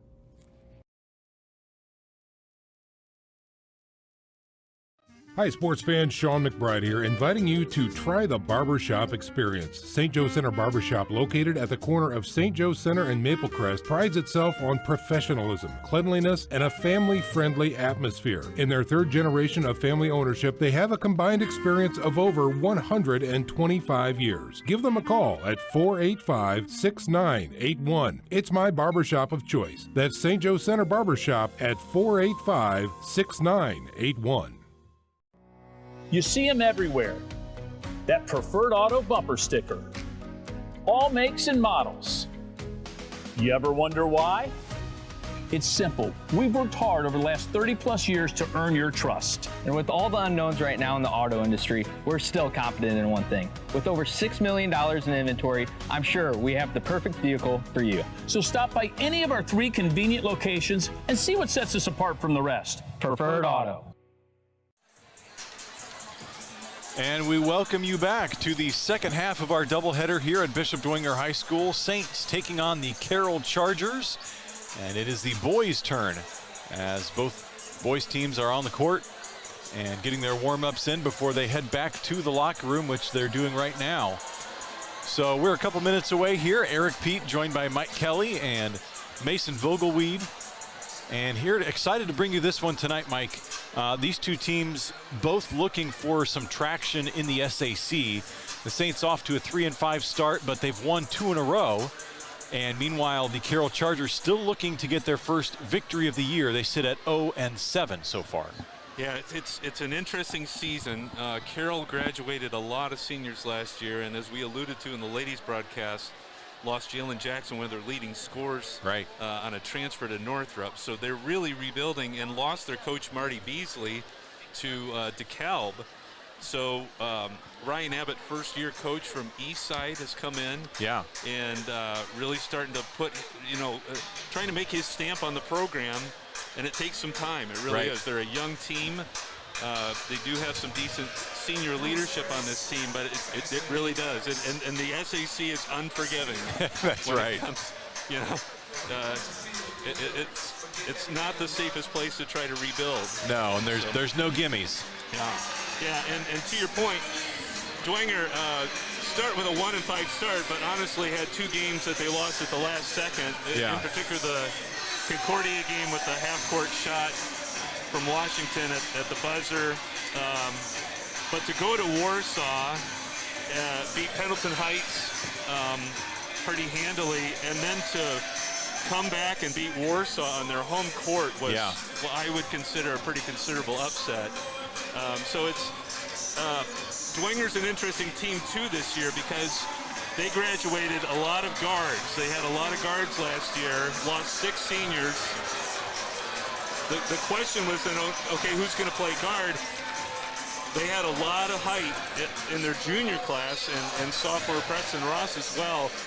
So now you have all this height and very few guards around them. So it took a little bit of time, I think, to kind of shift from, okay, we're a guard-heavy team to a forward-center-heavy team. Sure. And how to acclimate to that. So it'll be interesting. It'll be a fun game to watch tonight. Yeah, I mean, you mentioned the Dwenger squad, what they did at Warsaw. It's one of those opportunities they had because of the SAC Holiday Tournament not being on. Yeah. Teams were kind of forced to go and find their own competition. And Dwenger did quite well for itself in getting not only a 2-day tournament, but also some very quality opponents there. You mentioned the Warsaw Tigers. They were 6-2 before Dwenger knocked them off. Yeah. And the Tiger Den, the Tiger Pit, is that what they call it? It's a tough place to play. It's a tough place to play. It's a big gym. They have a lot of history there. And that's another squad that's always fundamentally rock solid. Yeah. At the middle school level, they tend to play some of the Warsaw teams in tournaments. And every time I've seen the Warsaw middle school teams play, they're almost consistently one of the better programs in the area. And so that feeds their high school program, and they've got some great players. And Dwenger just hung tough, and in that fourth quarter just chipped away, and you look up and they've won it by 6 or 8 points. Yeah, they ended up winning 47-39, and that was on the heels of their win over Pendleton Heights the day before. You mentioned 48-41. Yeah. So 2 impressive victories there. They also dropped a close one to South Bend, Washington, and as has been the case with many Matt Kostoff teams, they play close games. Yeah, yeah. Almost every game the Saints are in all the way to the end. Yeah, and this is not a run and gun team. It's a set offense. They have a lot of height. They try to work the ball inside. I almost guarantee one of the first plays we're going to see is a dump into Jackway to see if he can't get a quick bucket, 2-bucket. Yeah. On the Carroll side, what you need to watch for tonight is 2 sophomore guards. Really, their offense is built around Jackson Pardon and Cannon Hauser. Cannon Hauser being an absolute sharpshooter. I've seen him quite a bit. Jackson, not so much, but that's really what they're going to need to stop tonight. Let's listen into the national anthem.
Beautiful display of sportsmanship there as the girls players from both the Saints and Chargers squads standing side by side waving the American flag. Yeah, it's interesting. We have alumni night tonight, almost a bit of a homecoming for basketball for Bishop Dwenger. And in a bit of irony, the sanctuary is dressed up as Neon Nation tonight. That's right. and an homage to the Carroll, typical Carroll student section. So on the Dwenger side, they start a lot of height. Preston Ross is a 6'8" senior, or junior, I should say. Bo Jackway, 6'8" as well, as a senior. C.J. Piper and Owen Shively also as seniors, and then Sam Campbell. God our Father, who have created us to strive for the best, grant to all athletes, coaches, and fans strength to pursue excellence during this event. And in all that we do for the glory of God, we pray for the safety of these athletes, protect them from injury and harm, and finally we pray for your grace, that you would provide us with the endurance to pursue our heavenly prize. Eternal life in your Son, amen. Amen. Yeah. Sam Campbell being a junior guard. But the interesting thing about this team, last few years it's been 8 guys in a rotation, typically 7 to 8. Yeah. This year, Coach Kostoff has got about 10 guys rotating through, so Dwenger has a lot of depth. Yeah. You look at the Carroll squad, you mentioned all the seniors graduating. This is a team that was coming off a sectional win last year, 18-7, and this year having to rebuild, and they are doing so with youth. Their last game, they started 3 sophomores and a freshman. And Mike, you mentioned Cannon Hauser, very talented sophomore guard, standing at 6'4", coming off a 27-point game in their last outing. Yeah, he is an absolute sharpshooter. I saw him play at a freshman sophomore all-star game before the season started, and he was just lighting it up.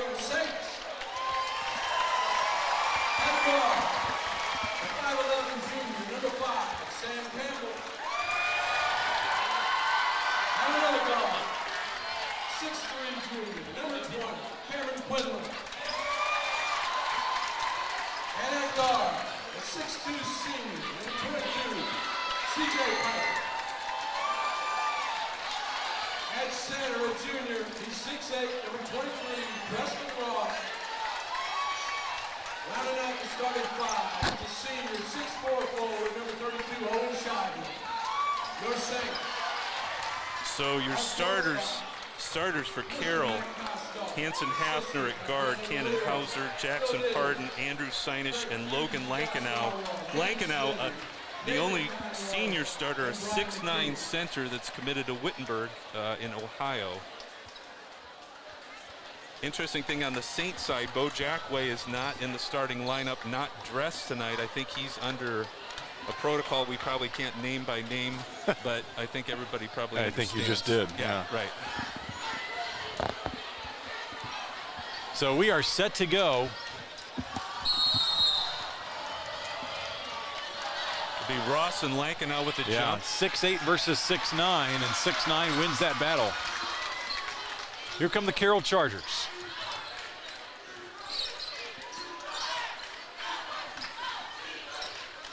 That is Hauser on the drive, puts up the floater, and gets it to drop. Quick dribble drive in on the left side. Nice little floater.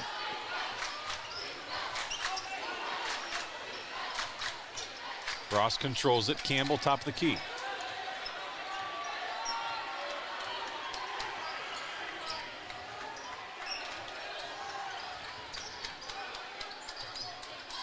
Campbell thought about the three.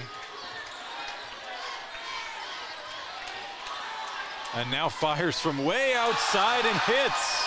It's Steph Curry range there. Yeah. Campbell has shot several from there this year. So the junior puts the Saints on top early, 3-2.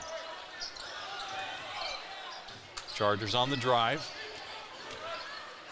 Open in the corner, now trying to find a man, kicks it out. There's Hauser. Opposite side three ball, rims out. That was Hafner trying to convert. Now here comes Campbell the other way. Nice rebound by Ross. Got a mismatch inside with Hafner on Ross. Yeah, they're looking for him. But Hafner's built like a fire hydrant, so.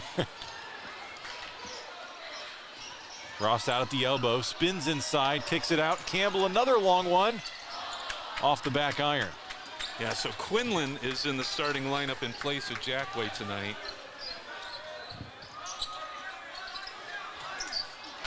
Campbell with the deflection, trying to come up with a loose ball. He does. Flips it up beautifully. Nice pass by Campbell right there. And there's the finish. Piper at the rack. Saints 5-2. Yeah, Campbell's really got some amazing court awareness, and just he'll make passes and looks that you just can't believe. He's got the same vision on the football field, I'll tell you that much. Yeah. Back the other way, Piper gets it blocked. Ross is there. And he was fouled. They call that on Lankenow on the inside.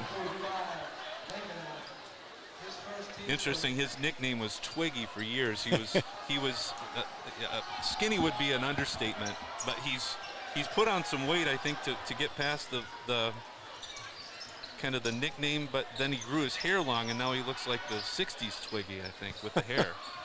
You'd think Lanky would be a natural nickname. You know, you think it would. He's been Twigs for years.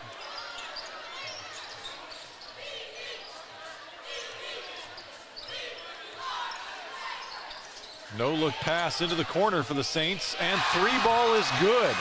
Shively with the free ball from the corner. Saints up 8-2 with 5 minutes left. Blocked by Ross off the backboard. And now Ross controls on the rebound. Here come the Saints. Piper up to Campbell. Oh, nice fake. Leaves that one short, but Campbell's there with the board. Long three ball from Campbell off. Yeah, it's hard to coach rebounding on three balls because, you know, you teach post guys to box out, but so many times if a three ball doesn't go in, it's a long rebound, and then it's amazing more coaches don't ask their players to try to crash at least that 15-foot perimeter to try to rebound those balls. They'll get Owen Shively on the foul that time. 6'4" senior playing very aggressive defense. Deflection by Campbell. Saints control.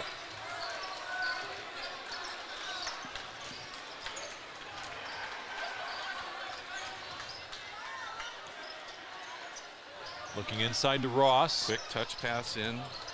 Nice little hook, but just didn't connect. Here come the Chargers.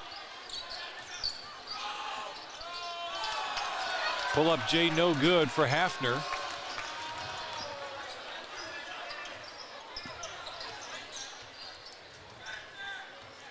Campbell looking inside, he's going to reverse it. Quinlan back to Campbell. Nice. Touch pass to Ross, blocked at the hoop. Ross looking for the foul there, but no whistle.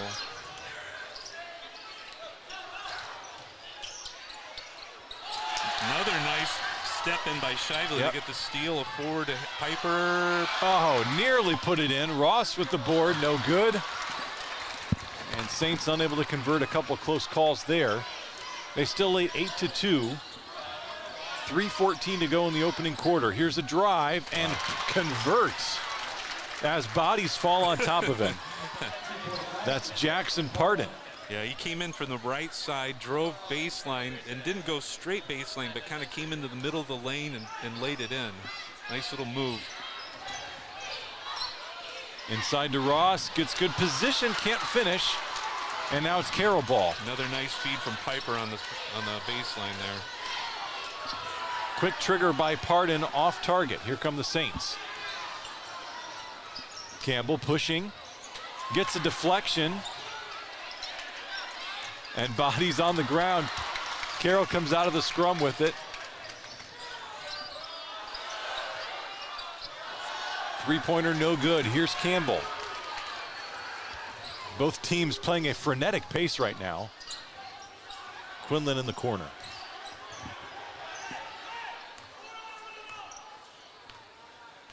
Yeah, I think Coach Kostoff wants him to slow down a bit just to even get him a breather. Yeah.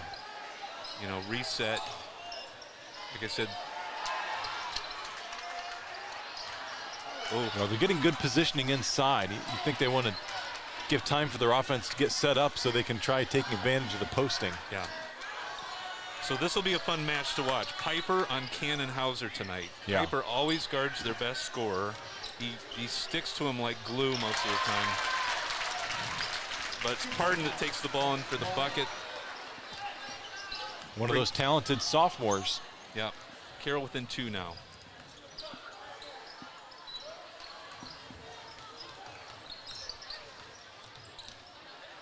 Quinlan out to Piper, buries the three. Looks like Shively, yeah, yep. sorry. Yep.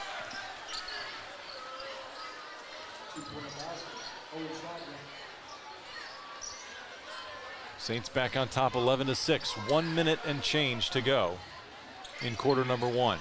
Quinlan on Pardon, does a spin move and puts it in. Good looking move there. Yeah.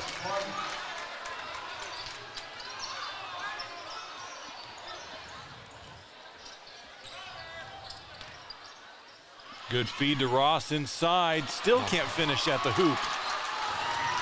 Had a lot of good looks and got good opportunities. I think he's probably taken 4 shots in there and just hasn't been able to get one to drop yet. Yeah.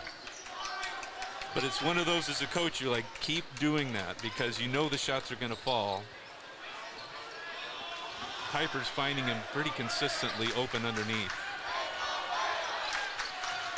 Carroll content to dribble this one out. 22 seconds to go. That's Hauser up top with the ball. They've got Campbell on Hafner, Piper on Hauser, 8 seconds. Quinlan on off the side of the rim. Ross on the breakaway, slams it home, plus the foul. You could see that one taking shape from up here.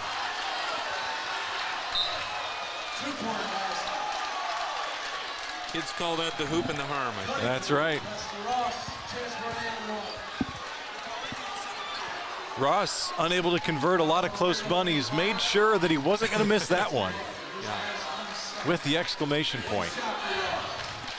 And with 1 second left on the first quarter clock.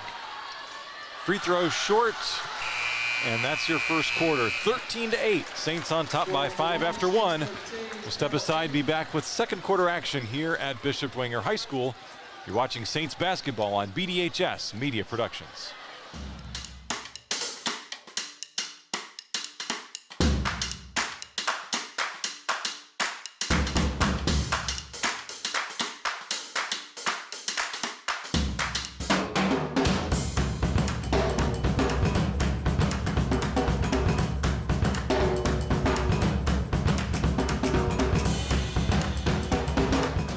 Evans Toyota is locally owned and proudly supports Bishop Dwenger. Let's go Saints! Well, we're not on air yet, but.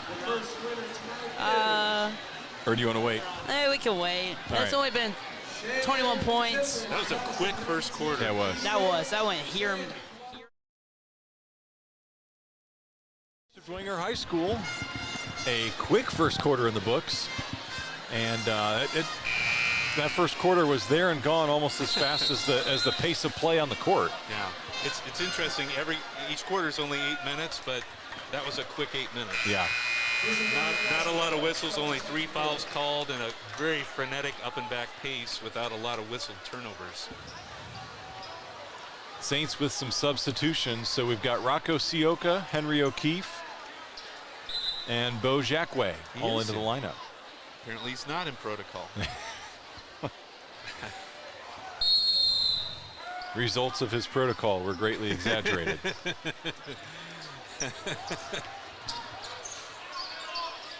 They'll look inside to him, out to a wide open Sam Campbell, and he converts. That's a beautiful give and go. So Jacque posting up, gets the pass in, feeds it back out to Campbell for an easy open 3.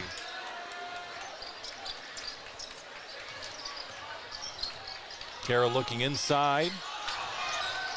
Rims out, but an offensive board. I'm going to say we've got Aiden Bain in for the first time for the Chargers. They've got Pardenhauser. Jackson Pardon gets blocked by Jacque. Sioka. Nice little bucket on transition, layup, and gets the foul. Rocco Sioka, the senior, catches it and scores. We could convert that phrase to football as well. Henry O'Keefe also in the game. So we've got Campbell, Piper, and O'Keefe guards, and then Jacque and Sioka, the bigs down low. Sioka converts the three-point play, 19-8 now. Saints opening up their biggest lead of the game by 11. Hafner on the left wing.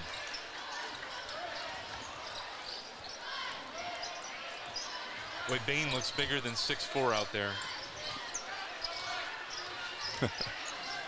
Oh, I think that could have been steps. Jacque comes over for another block. They're going to get him on a foul that time. Actually, it might have been Piper. Yeah, I might have called that on. Yeah, they do. Yeah. Piper instead. Jacque took too big of a swing. It was too easy.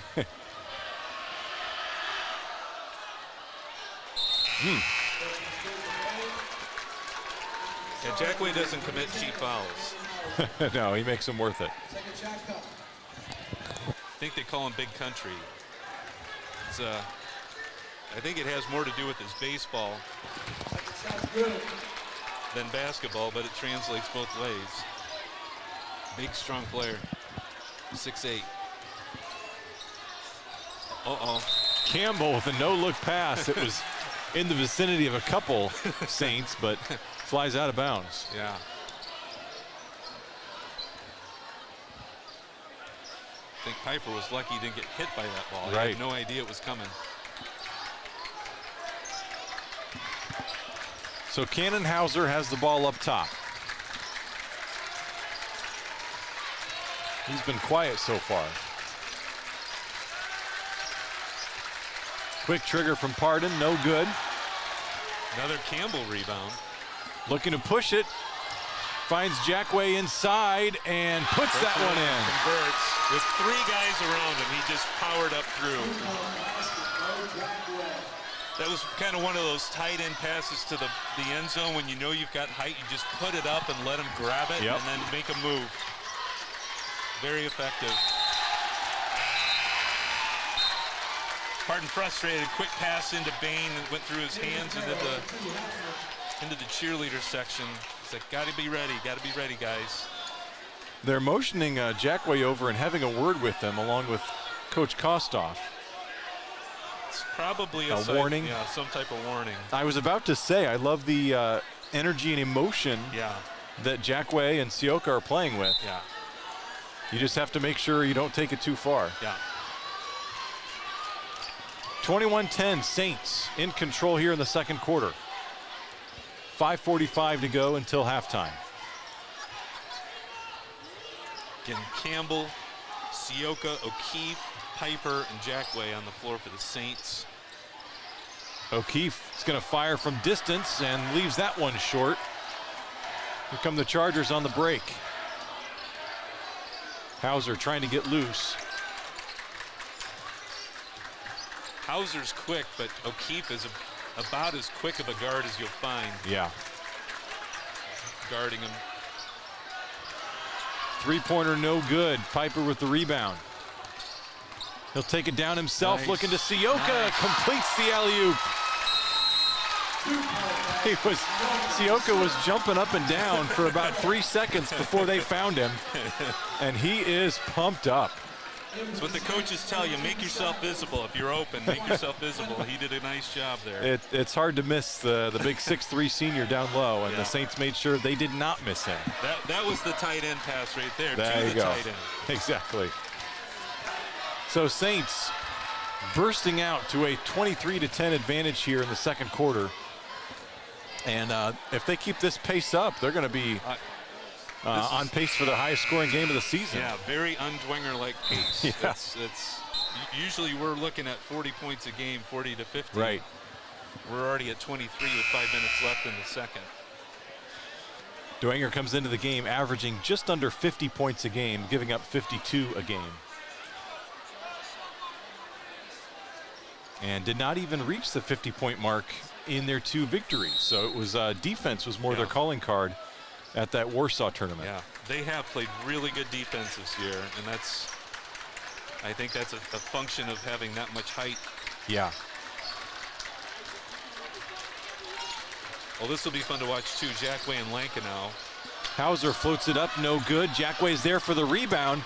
Just has to chuck it to Sioka in his general direction before he falls down.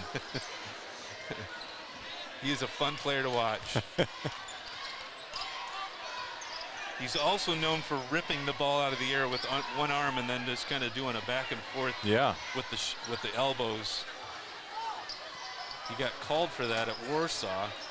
O'Keefe to Jackway. He wants to drive. There's some contact there. Second foul on Lankenau trying to guard Jackway. Just the type of player that would, every time he touches the ball, it looks like he just wants to tear the rim off. That's exactly right.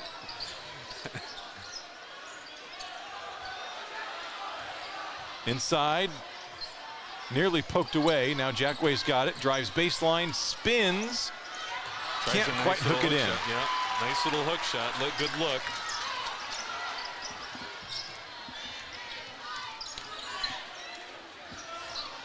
Hauser's got it up top and somehow flips that one in, splitting 3 Dwenger defenders. Yeah, they've got Hauser, Charlie Rudolph's in for the first time. Hauser, Andrew Seinish, Lankenau. Oh, Hauser goes baseline again. They're going to call a foul. Looked like a good block, but he must have got him on the wrist. Yeah. That's his 3rd. That's not good for Carroll. Well, the 6'9" senior already was sitting out much of the second quarter in foul trouble, and likely getting replaced right now. Yeah, it looks like we've got Bain coming back in at 6'4". Harden back in as well. Give Sinush a rest. Back in for the Saints, Sam Campbell and Chris Piper. CJ Piper, I should say. Chris is his dad. When you're around the Dwenger community as much as you are, all the generations start to blend together. They do. Well, and the funny thing is Dwenger's got 3 sets of brothers on the team this year. So Bo and Luke Jackway, Henry and Brady O'Keefe, and then Joe and Danny Kelly. Another nice rebound by Jackway. Really is a family affair. Yeah. Campbell connects from long range. Wow. 28-12 with 3 minutes to go in the opening half. Dwenger hitting on all cylinders right now. Nice finish there on the other end. Jackson Pardon banks that one home. Nice little drive and put it up high off the glass, driving in on Cam Quinlan.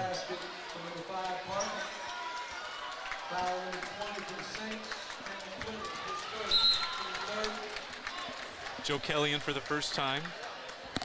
Kid looks familiar. He's the one eating all my Jack's pizzas. Oh, okay. Yeah. That makes sense. Yeah. We'll forgive you if you show a little bias on the broadcast. It's okay. Proud father. Yeah.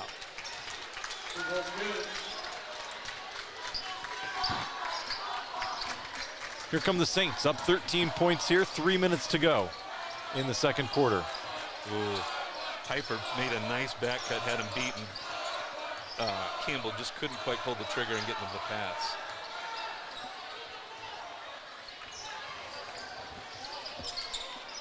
Quinlan top of the key, now they look inside. Kelly turns, ball knocked away.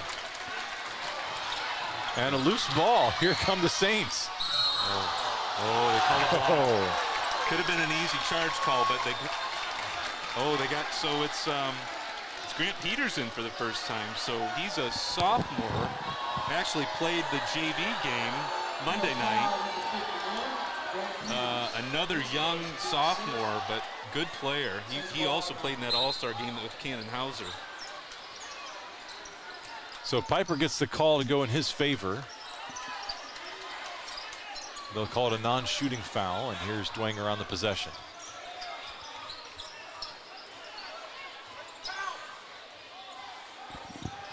Carden Campbell pretty tight. Into Kelly with a spin move that just rolls off. Hafner comes back with the rebound. 2 minutes to go. Here's a three-pointer off the front iron. Fast break opportunity for the Saints. Piper pushing. Quinlan in the corner. Nice. Buries the three. 35-15 with 1:47 left.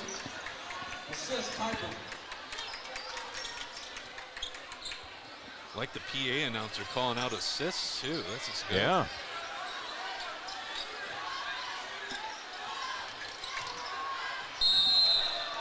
Hafner on the drive. They'll say it goes off his knee. Bishop Dwenger basketball.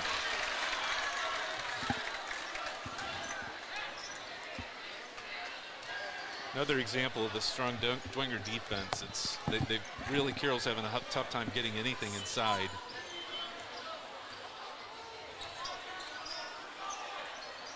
Looking inside to Kelly again.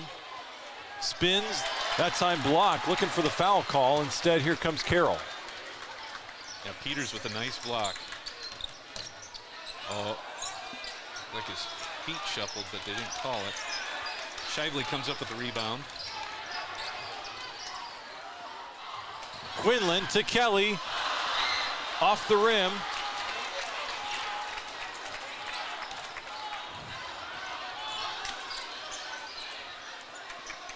And Hauser controls up top. Inside 45 seconds here in the second quarter.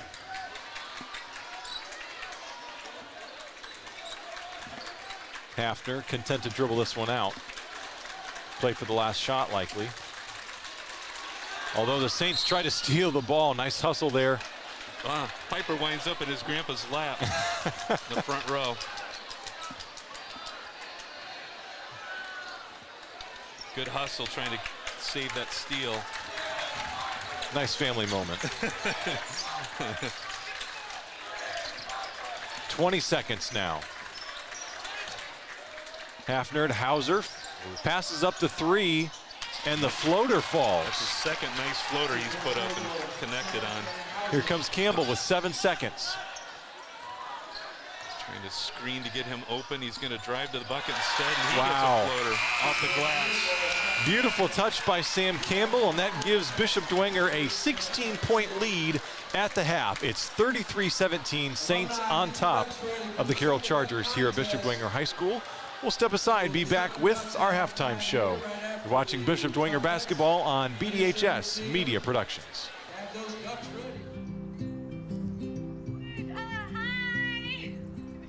You're good at making big announcements.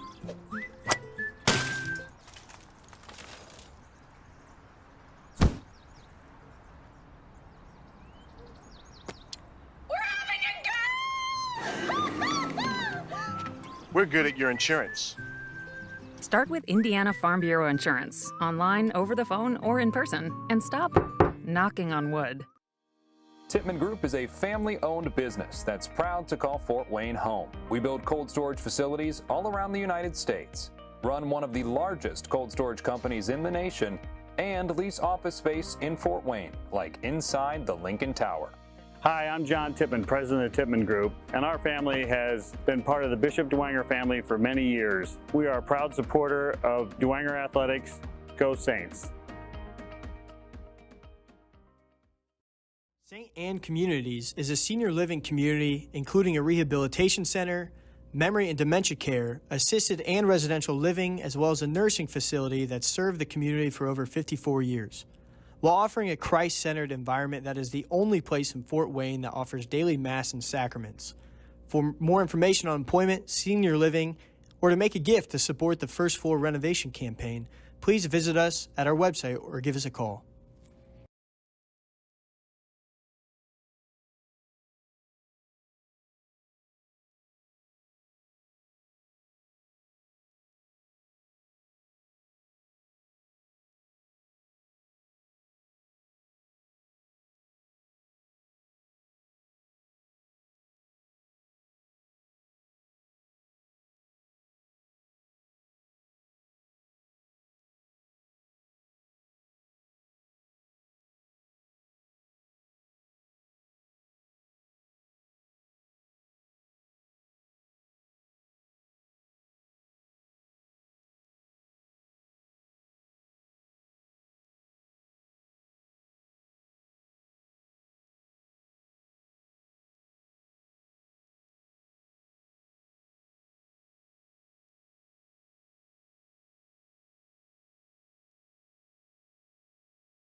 Back at Bishop Dwenger High School, 33-17 is your halftime score. The Saints asserting their will tonight over the winless Carroll Chargers. You know, you get the feeling that Carroll is a dangerous team if you let them stick around, and getting out that early lead in front, I'm sure, was a key for Matt Kostoff and company. I absolutely agree, because you can see Carroll is a young, talented team, but the experience of Dwenger is really kind of coming through in spades. You see flashes of what Carroll is capable of, but it's just not clicking. It's and especially with Logan Lankenau getting in foul trouble with 3 fouls, to have their big man gone and trying to contend with all of Dwenger's height and size, it's going to be a tough go.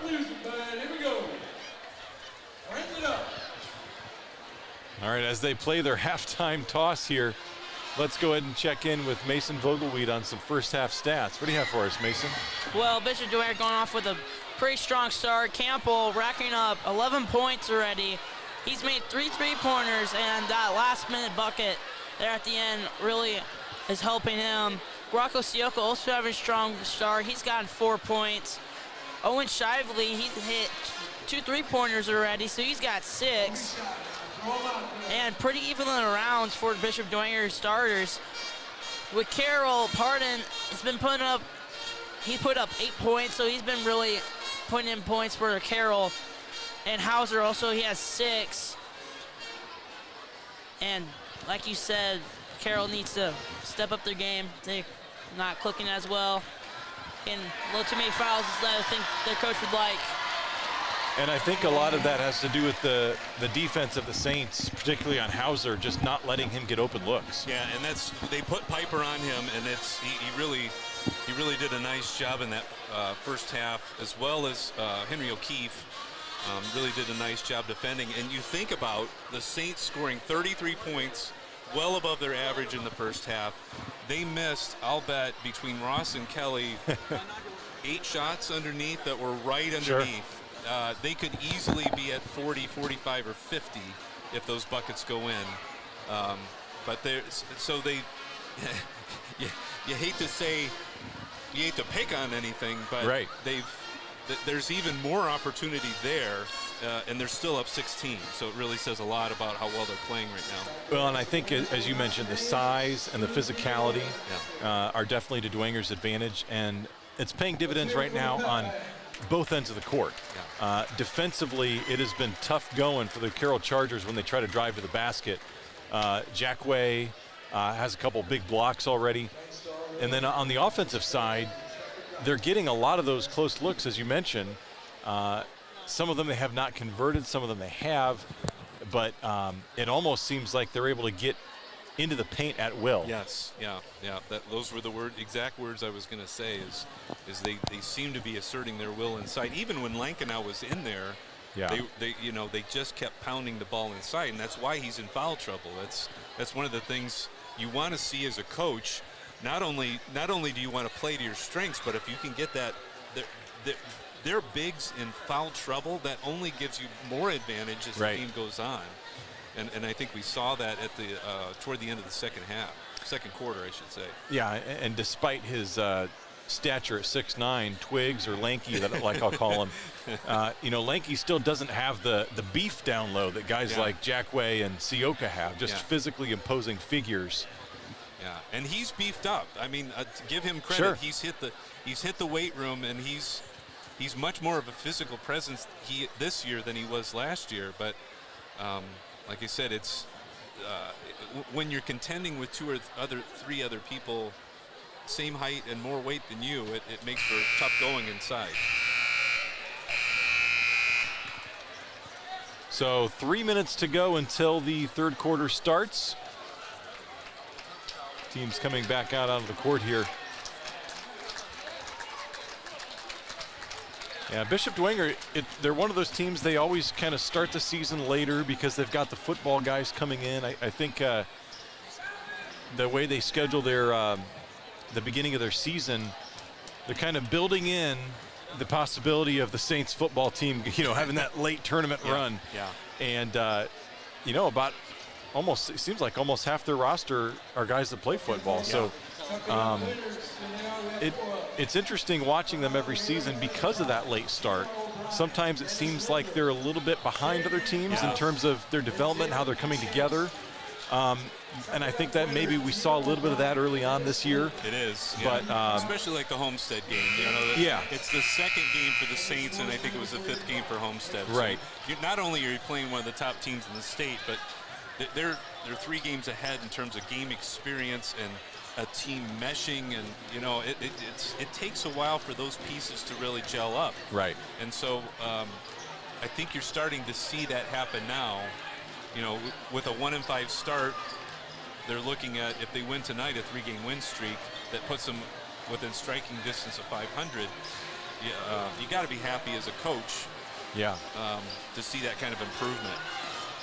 And so much basketball left to play as well. I mean, because they start late, they have a bit of a fuller schedule. Yeah. Their slate's a little more full down the stretch. So, even more chances for them to continue to grow and develop. Yeah. On the other side of the ball, Carroll, they may be 0-7, but they have lost to 2 of the top 5 teams in Class 4A so far this year. And that would be Penn. They lost their season opener. Imagine having to travel to Penn to start your season. That's not fun. No. And I tell you, I knew they were in trouble when they lost to East Noble. That's first-year coach Brandon Durnell doing a great job up there. And not to take anything away from East Noble, but Carroll typically handles them pretty well, and I think they won. I think East Noble won by 6. The second game of the season. So that some of those early losses tell you something about a team, and you could tell, everything that we'd heard about the team, and losing all that senior leadership and losing Jalen Jackson, it was going to be a tough season for them. But and they've still kept it competitive, though. That 4 of their 7 losses have been by 7 points or less. And their closest chance for victory came against the Wayne Generals. They lost in overtime in that game. So they've been right there. But we mentioned that their strength of schedule as well with some of those teams like Penn, and then their last game against Fishers. Fishers is number 2 in the state right now. And they happen to have a fabulous freshman as well. I believe Jalen Harrelson is his name, who put up 43 points against this Carroll squad. Oh, my word. As a freshman, and his stat line was ridiculous. He made 14 shots from the field. He was 3 of those were threes. He was 12 from 14 from the line. So if you are a Indiana basketball fan, a name to watch, Jalen Harrelson, fabulous freshman at Fishers. Say that 3 times fast. Right. Had a whistle. Oh, they didn't start the clock. Had an inbounds play to start the third quarter, and then a quick whistle, and it looks like they're pointing at something on the other side of the court. I don't know if they saw. Regardless, the clock didn't. Well, they did take 3 seconds off. So third quarter is underway. Carroll starts with possession. Dwenger back with their starters, C.J. Piper and Sam Campbell at guard. Ross, Owen Shively, and Cam Quinlan inside. Jackson Parding gets the friendly bounce on that floater. Carroll cuts the lead to 14. For Carroll, it looks like their starters as well. Hafner, Sienish, Lankenau, Hauser, and Pardon. Campbell, long distance, misfires that time. Sienish skies for the rebound. He'll take it inside as well. Nice little pump fake. Yep. Gets the roll. Got Ross up in the air with the pump fake and converts. So 1 minute into the third quarter, it's advantage 4-0 for Carroll.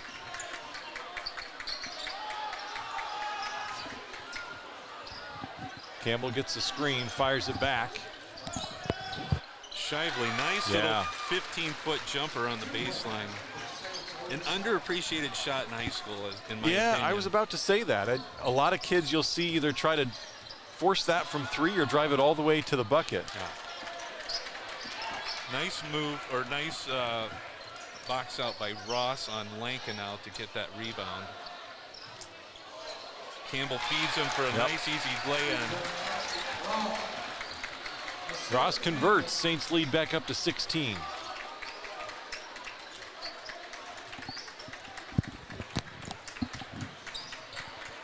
If I'm Coach Kostoff, I'm going to feed Ross and try to get Lankenau his 4th foul. That time Lankenau on the receiving end of the foul. Ross got him. Yeah. So Carroll feeds Lankenau and gets a foul on Ross. Right.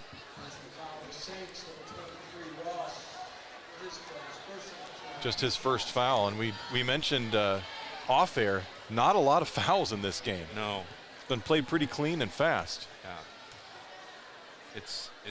It has been. I think that's probably the 8th foul total for the game, and really haven't been a lot of whistled turnovers. So we were remarking it's unusual to be at 8-10 and at halftime already. Yeah. Both free throws good for Lanky.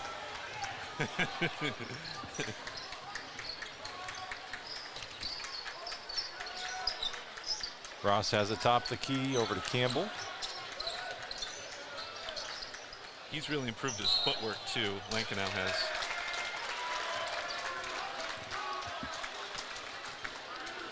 Get Ross for a travel. Yeah, I was about to say. They were trying to see if they could draw that fourth foul, but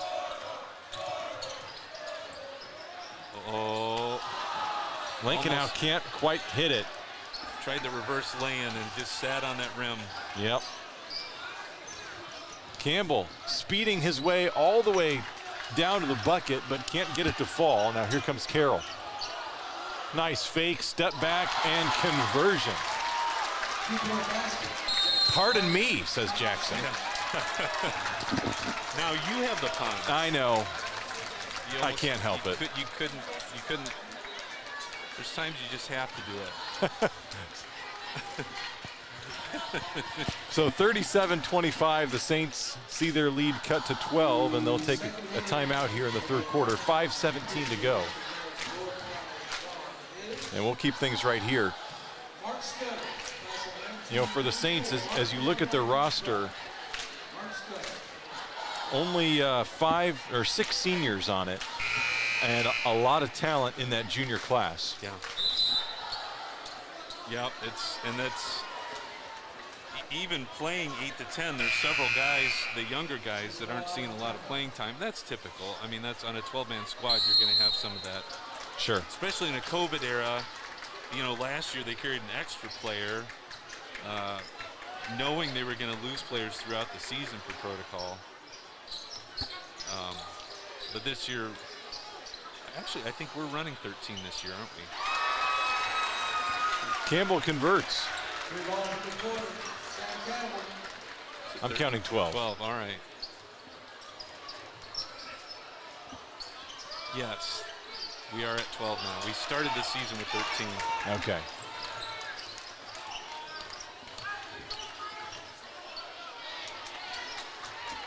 That was Piper trying to reverse it in. And here comes Hauser the other way. That's no good. Saints now pushing the pace. Oh, they'll throw it up to Ross, yeah. Try the alley-oop, but Logan Lankenau at 6'9" said not this time. Yeah, but he also picked up, I believe, his fourth foul. Yep. Smart play, smart play.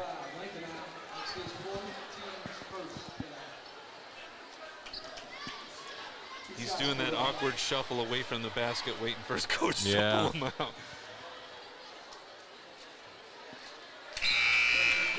Friendly bounce for Ross, and Lincoln now takes a seat. Yeah, so sophomore Grant Peters will come back in the game, 6'6".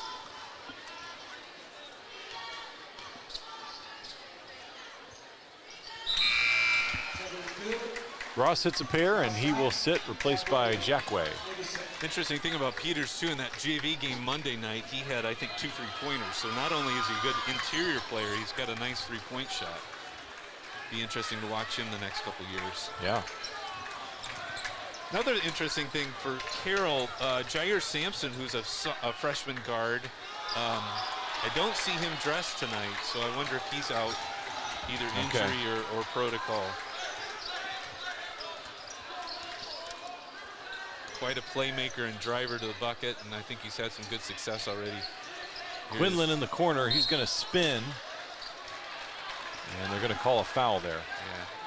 Hauser got his arm tangled up with him and just couldn't get away from it.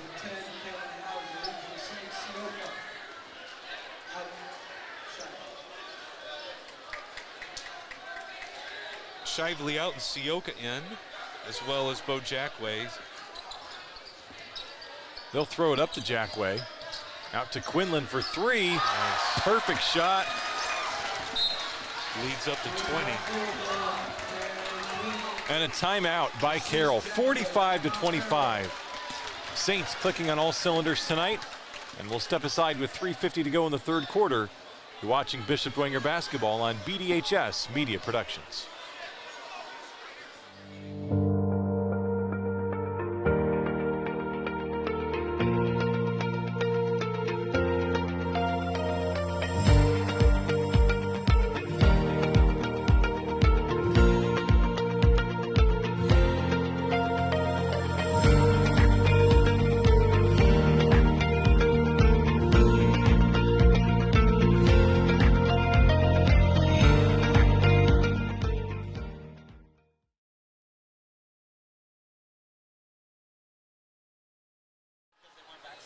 Carroll. I'm surprised that they didn't tell you about it. That's the reason why a lot of those players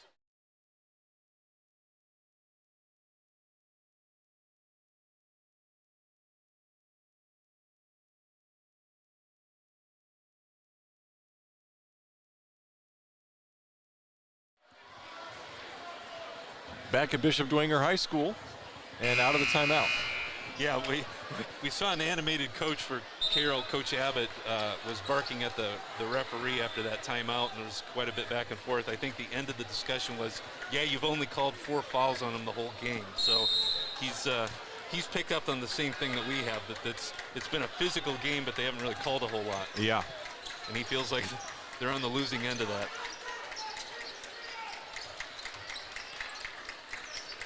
It's a tough battle when you are out physicaled and outsized and outmatched down low, and you're also not getting to the free throw line. Yeah. Nice little spin move by Grant Peters. He's really got some good presence for a sophomore inside. Here's Jackway, top of the key to Campbell. Tried to poke the ball away. And Sinish almost had that takeaway. Yeah. Campbell, another open look for 3, and he hits it. Sam Campbell nearly perfect from 3-point range. That pushes the Saints lead up to 21 points with 2:53 to go in quarter number 3. Tried to feed that one inside, but nobody home. A lot of traffic in there. Somehow it did not hit anybody.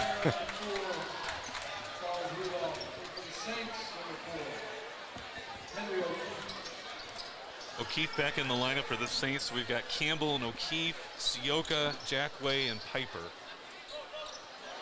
Here's Jackway over. Piper, corner 3. He hits as well.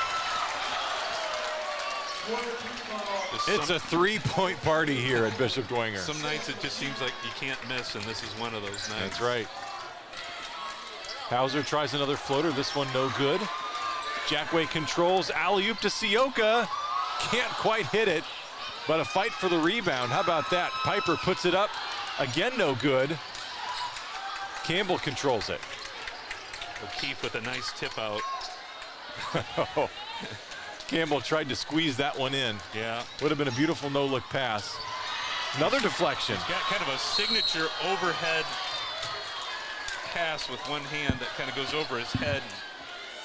I think he tried to thread the needle through 3 Carroll players and just didn't quite through a couple heads, a couple other body parts too.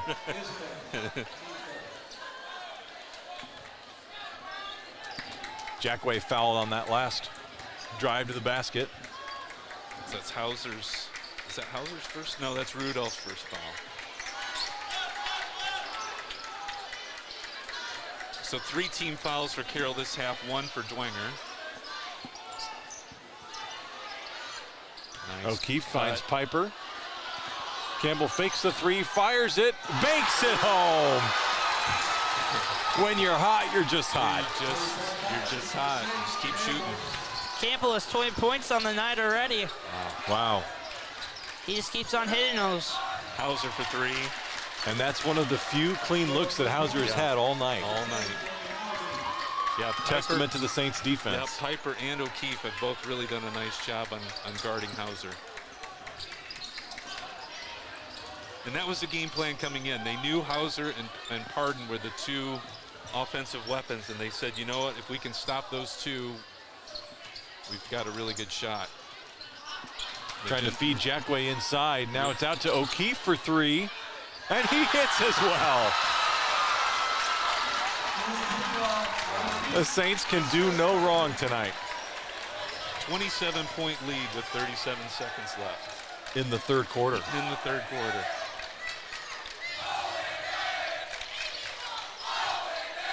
Hauser on the right side trying to answer. Spins in, and he's going to be fouled. 2 shots.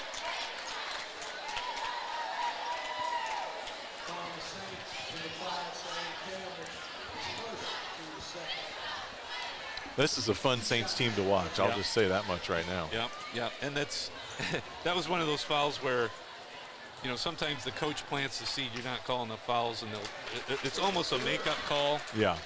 That was not a makeup call. That was definitely a good hard foul, and a nice spin move by Hauser to get to the bucket. Makes his first of the 2 free throws. Second good as well. Still a 25-point lead for the Saints here as we tick down to 20 seconds to go in quarter number 3. Sioka's got it up top. Expect him to hold the final shot. 9 seconds now. O'Keefe no-look pass to Jackway. He converts. Taking advantage of that height inside, height advantage. 2 seconds, Hauser. And he was not able to get a shot up. So 59-32 is your score after 3. Yeah. Saints all over the Chargers here. 27-point lead with 1 quarter to go. Definitely a defeated look on the Chargers' faces coming off the court, and it's hard not to. I mean, you take your lumps like that, and like you said, it just seems like Dwenger can't miss tonight. Yep. We're going to take a quick break before 4th quarter action here at Bishop Dwenger High School. You're watching Saints basketball on BDHS Media Productions. Can First Source help me get more space? We can help with that. Does First Source have banking that can keep up with me? This is open around the clock. Business is booming. Can you help me expand? No problem. Can First Source help me turn this into my own business? We're here for you. No matter what kind of banking you need, First Source Bank can help.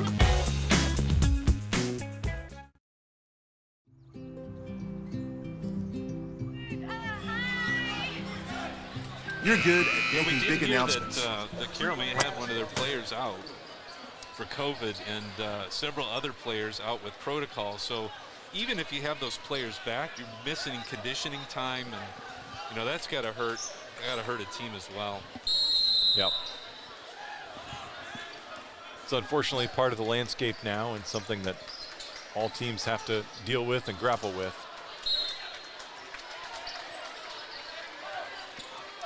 Saints start the 4th quarter with Henry O'Keefe, C.J. Piper, Rocco Sioka, Bo Jackway, and Sam Campbell. Nice steal by Piper there. Takes it coast to coast and puts it in.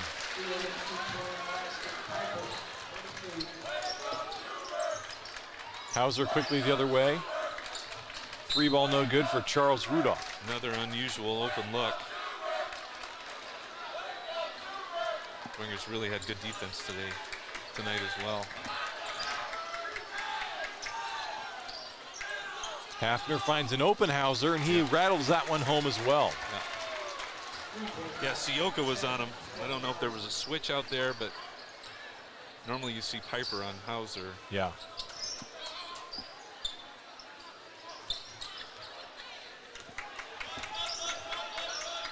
Campbell controls, gets the high pick. He'll pull that one for 3 and hit it again. I think that's 23 points for Campbell. And nope, not quite a 30-point lead, 29. Hauser, beautiful touch on that one over the outstretched arms of Jackway. And Coach Kostoff's going to call a timeout. Didn't like something down there. There's no such thing as a perfect game to coaches. No. You can be up by 27 points, and you'll still get a talking to if you're not in the right position. No. Of course, Coach Kostoff has just done a fantastic job guiding this program in his 23rd year now. Yeah. I mean, he was coaching here before any of these kids were born. That's wild to think about. It is wild to think about. Yeah, always a fundamentally sound team. Yeah. They're always going to play good defense. They're going to know where they need to be on the floor. Know their roles. It's all clicking tonight. Yeah.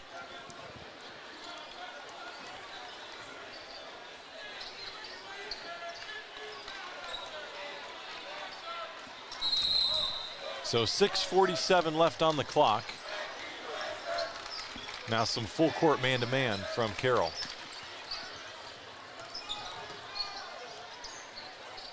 I think sometimes coaches call that just to give their defense a shot, shot of adrenaline. Heat check time for Campbell, and yep, he's still red hot. 31 points on the night. Wow. He's just doing unbelievable. He was not open, and he was not set or balanced or squared up to the basket or anything. That's one of those where the coach says, no, no, no, okay.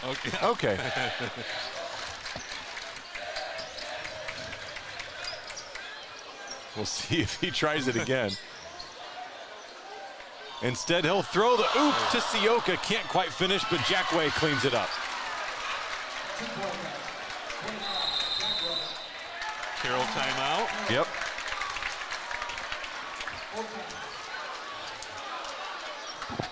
We'll step aside and take a timeout as well.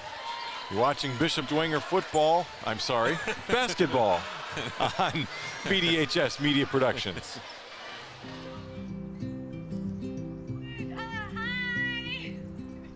You're good at making big announcements.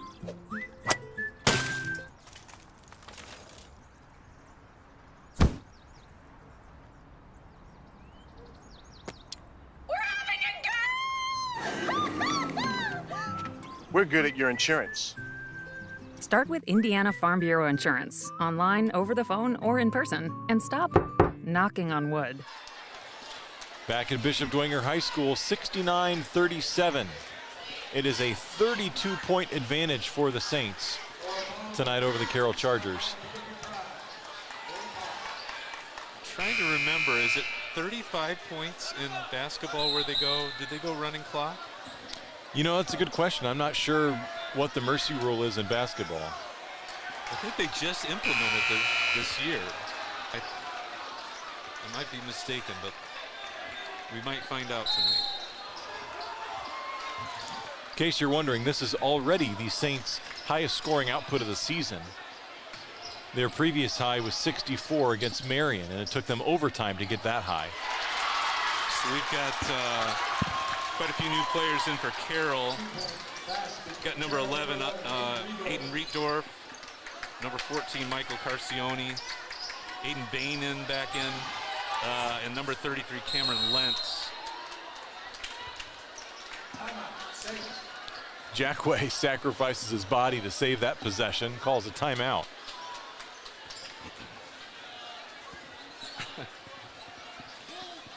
So you look at on the flip side for the Carroll Chargers, it's tough when you're 0-7 and still looking for that first victory, and it's tougher still when you have to swallow a pill like this one tonight, down by 30 points. What can you do as a coaching staff to try to keep your team engaged and involved and keep their spirits high? Well, and I think you saw it on that inbound play, just doing things like that man-to-man press, full court press, just give them some type of adrenaline, get them running, run a really hard cut play, something to get them moving and not stagnant. You don't want your heads hanging, you don't want arms crossed. As much as you would like to limit the damage, I think you got to play your game, and that's. If I'm their coach, I'm trying to do screens to get open looks for their three-point shooters. Yeah. If possible, because Dwenger still has a pretty significant height advantage. Still playing with several starters are the Saints. And now they'll get the subs ready to come in. They first try to hit Sioka with that alley-oop again. Yeah. Can't quite convert, and then Piper's there, fouled under the basket. For quite a few years, they used to run that play right at the beginning of the game. It was an alley-oop end-around type play. We've seen it twice tonight, trying to convert with Sioka. Both times it just barely rolled off. Carroll takes a full timeout here. We'll step aside as well. Watching Bishop Dwenger basketball on BDHS Media Productions.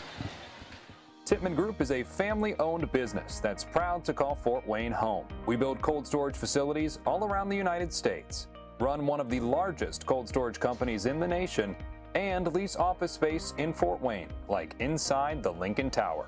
Hi, I'm John Tippman, president of the Tippman Group, and our family has been part of the Bishop Dwenger family for many years. We are a proud supporter of Dwenger Athletics. Go Saints! Back in Bishop Dwenger High School, in case you're wondering, 69 points matches the most points they scored in any game last year. Wow. So their next point will put them higher than their high scoring game from last year, and there it is. They've hit the 70-point threshold.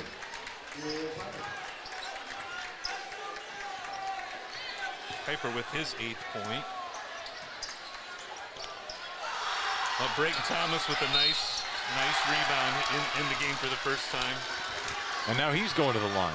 He's another really animated player that throws his body all over the place. He's another one that's fun to watch. 6'3" sophomore steps to the line for the Saints. He's a whale of a pitcher too. Already an IU commit for pitching Wow. for baseball as a sophomore.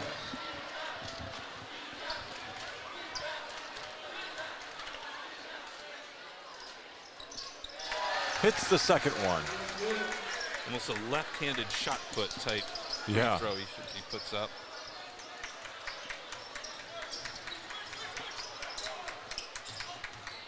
Caleb Lehrman also in the game, as well as Stellan Rustin. That shot short. Here they come the other way. O'Keefe tries to throw that one in there. Didn't quite have enough room left. Here come the Chargers the other way. All the way. They'll call a foul that time. Quinlan thought he got all ball, but Cameron Lentz on the drive, and he will head to the line for 2.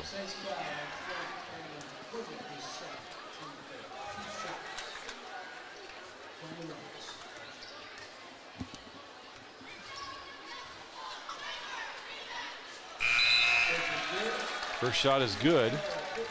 Another substitution for Carroll as Grant Peters comes back in, replacing Aiden Bain. it's funny, for years it was A.J. Bain. Sometimes you look at the score sheet and you think, okay, do you have a brother I don't know about? Or is right.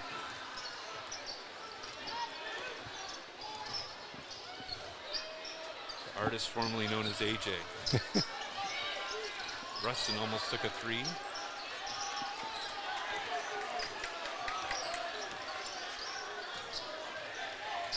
Into the corner.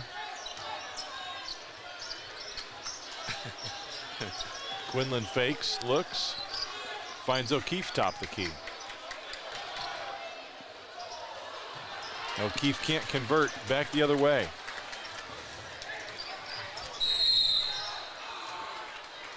And they'll call a blocking foul. Thomas. Back in the early 90s, IU had a player, Reed. And then for Purdue, they had Brian Cardinal. Those two players were always on the floor. I called them Mop and Glow. And Thomas reminds me of that because he's always on the floor, either diving for a ball or trying to save a ball, or he's peeled in to try to cut to the basket, and he gives it his all. Neil Reed. I remember watching Brian Cardinal as a kid. He was always on the floor. Yeah. He started losing his hair. I feel like his hair must have rubbed against the hardwood too many times from taking all those charges. He was another one of those players where you love to have him if he's on your team, but hate him. But he's so annoying if he's on the other team. Yep. They look inside to Thomas. Quinlan in the corner. Into Thomas again.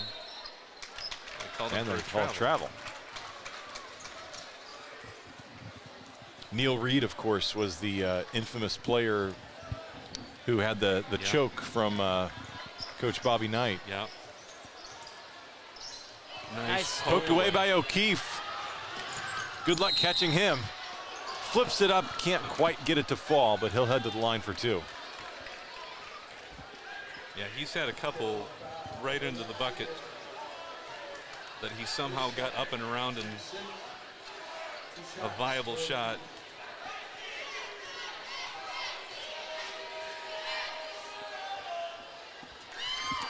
First shot is good. 3:35 left to go in the ball game. Uh-oh. It is 35 points for a running clock just adopted this year. Thanks, Jake Linder, for letting me know. I had a sense that text was going to come through. Yeah. Saints haven't quite made it there. They're hovering at 29 points right now, but they've been across the 30-point threshold a number of times. Yeah, both teams have reserves in, play out the remainder of the game. Ooh, nice fake. Faked out himself, too. Yeah. Bodies flying on the floor. There's Thomas. He'll get a jump ball, and we'll stay right here.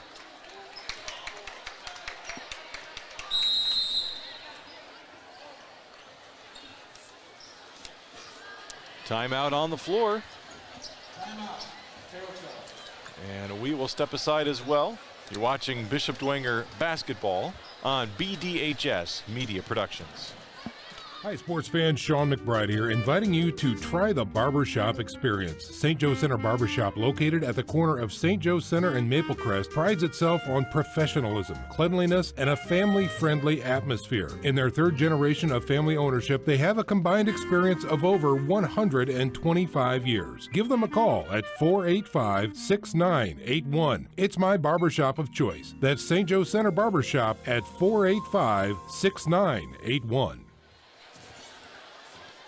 3:19 to go in this ball game.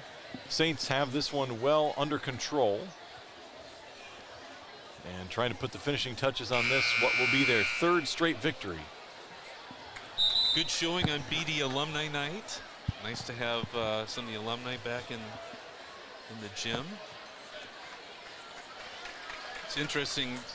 One of the songs played at halftime for the Toughettes was Rhythm Nation, and again the Sanctuary tonight playing homage to Carroll with the Neon Nation, dressed in neon colors over in the corner. Yeah.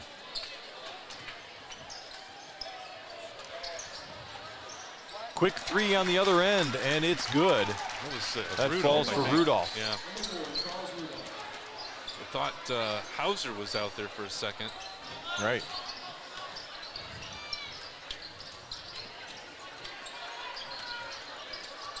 Quinlan gets blocked in the corner. Still Dwenger ball. Nice block by Keegan Rode. I think that's the first time we've called his number tonight as well. Number 35 for Carroll. 6-foot senior.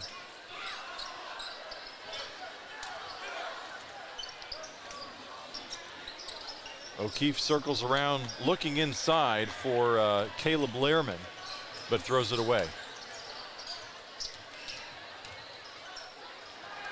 Nice find inside, can't convert at the bucket. Lehrman pulls down the rebound. Yep. Pass up to Quinlan. Just able to save it. And around the circle, Thomas on the drive. Looks inside, the foul. Lehrman will get 2 shots at the line. For Bishop Dwenger, you look at their upcoming schedule.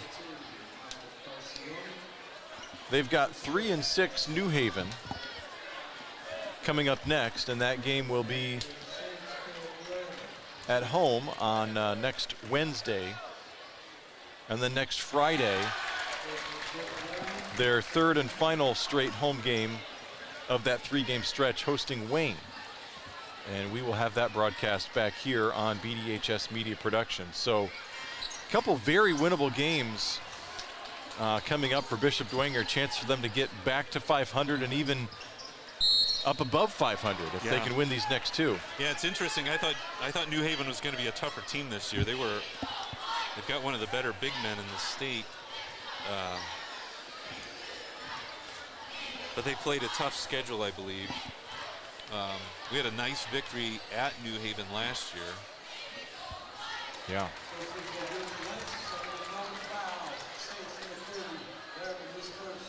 Some of the Blackhawk Christian players must have been scouting the game tonight, taking an early exit.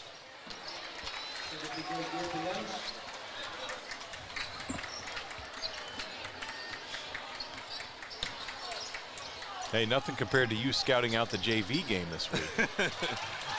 Surely no other motives involved there. No. I watch a lot of basketball.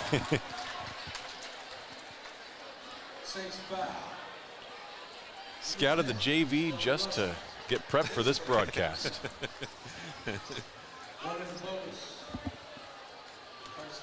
Might have been a freshman I was watching. Right, yeah. Maybe. Free throw good for Michael Carcioni.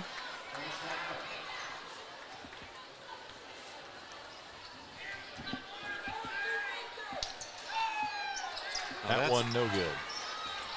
I really want to say, now that's Italian.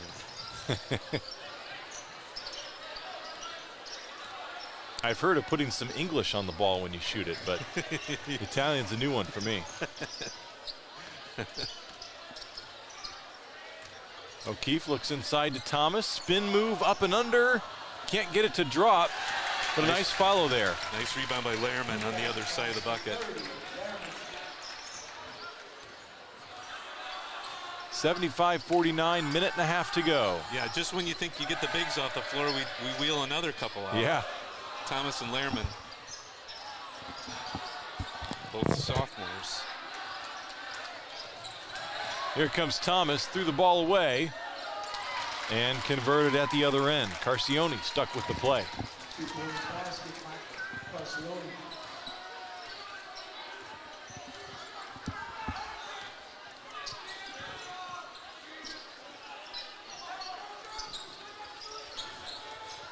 Quinlan gets a screen. This is great, getting the reserves 5 minutes at the end of the game, you know. Yeah. Get them experience, get some of those first-year varsity jitters out of the way. Yep. And that time all the way to the bucket goes Cameron Lentz. 38 seconds to go. Saints up by 22.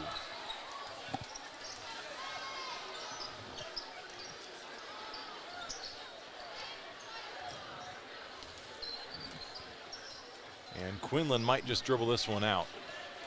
We tick down to 20 seconds to go. I think in football you call this the victory formation. That's right. Can't take a knee in basketball, so. Student section calling for these reserves to put a shot up.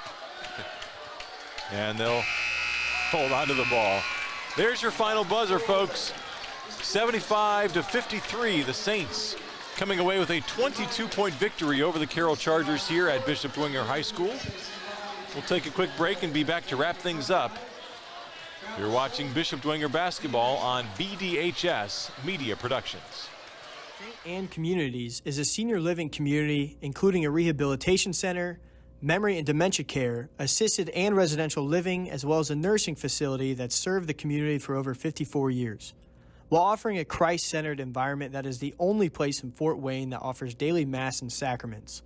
For more information on employment, senior living, or to make a gift to support the first floor renovation campaign, please visit us at our website or give us a call.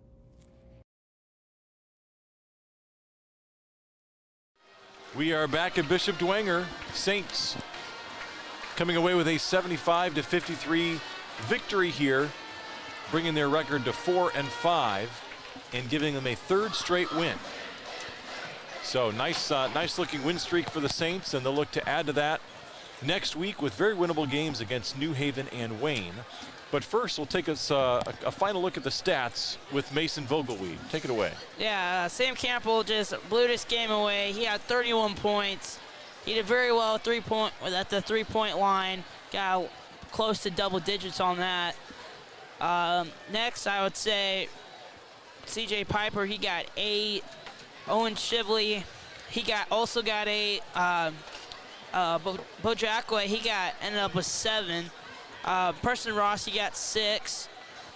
Cameron Quinlan, he got 6. Rocco Sioko, he was a little quiet, but he still got his 4 points, and O'Keefe got 4. For Carroll, their top scorer was Hauser. He had 14. Pardon had 12. Lentz had 6.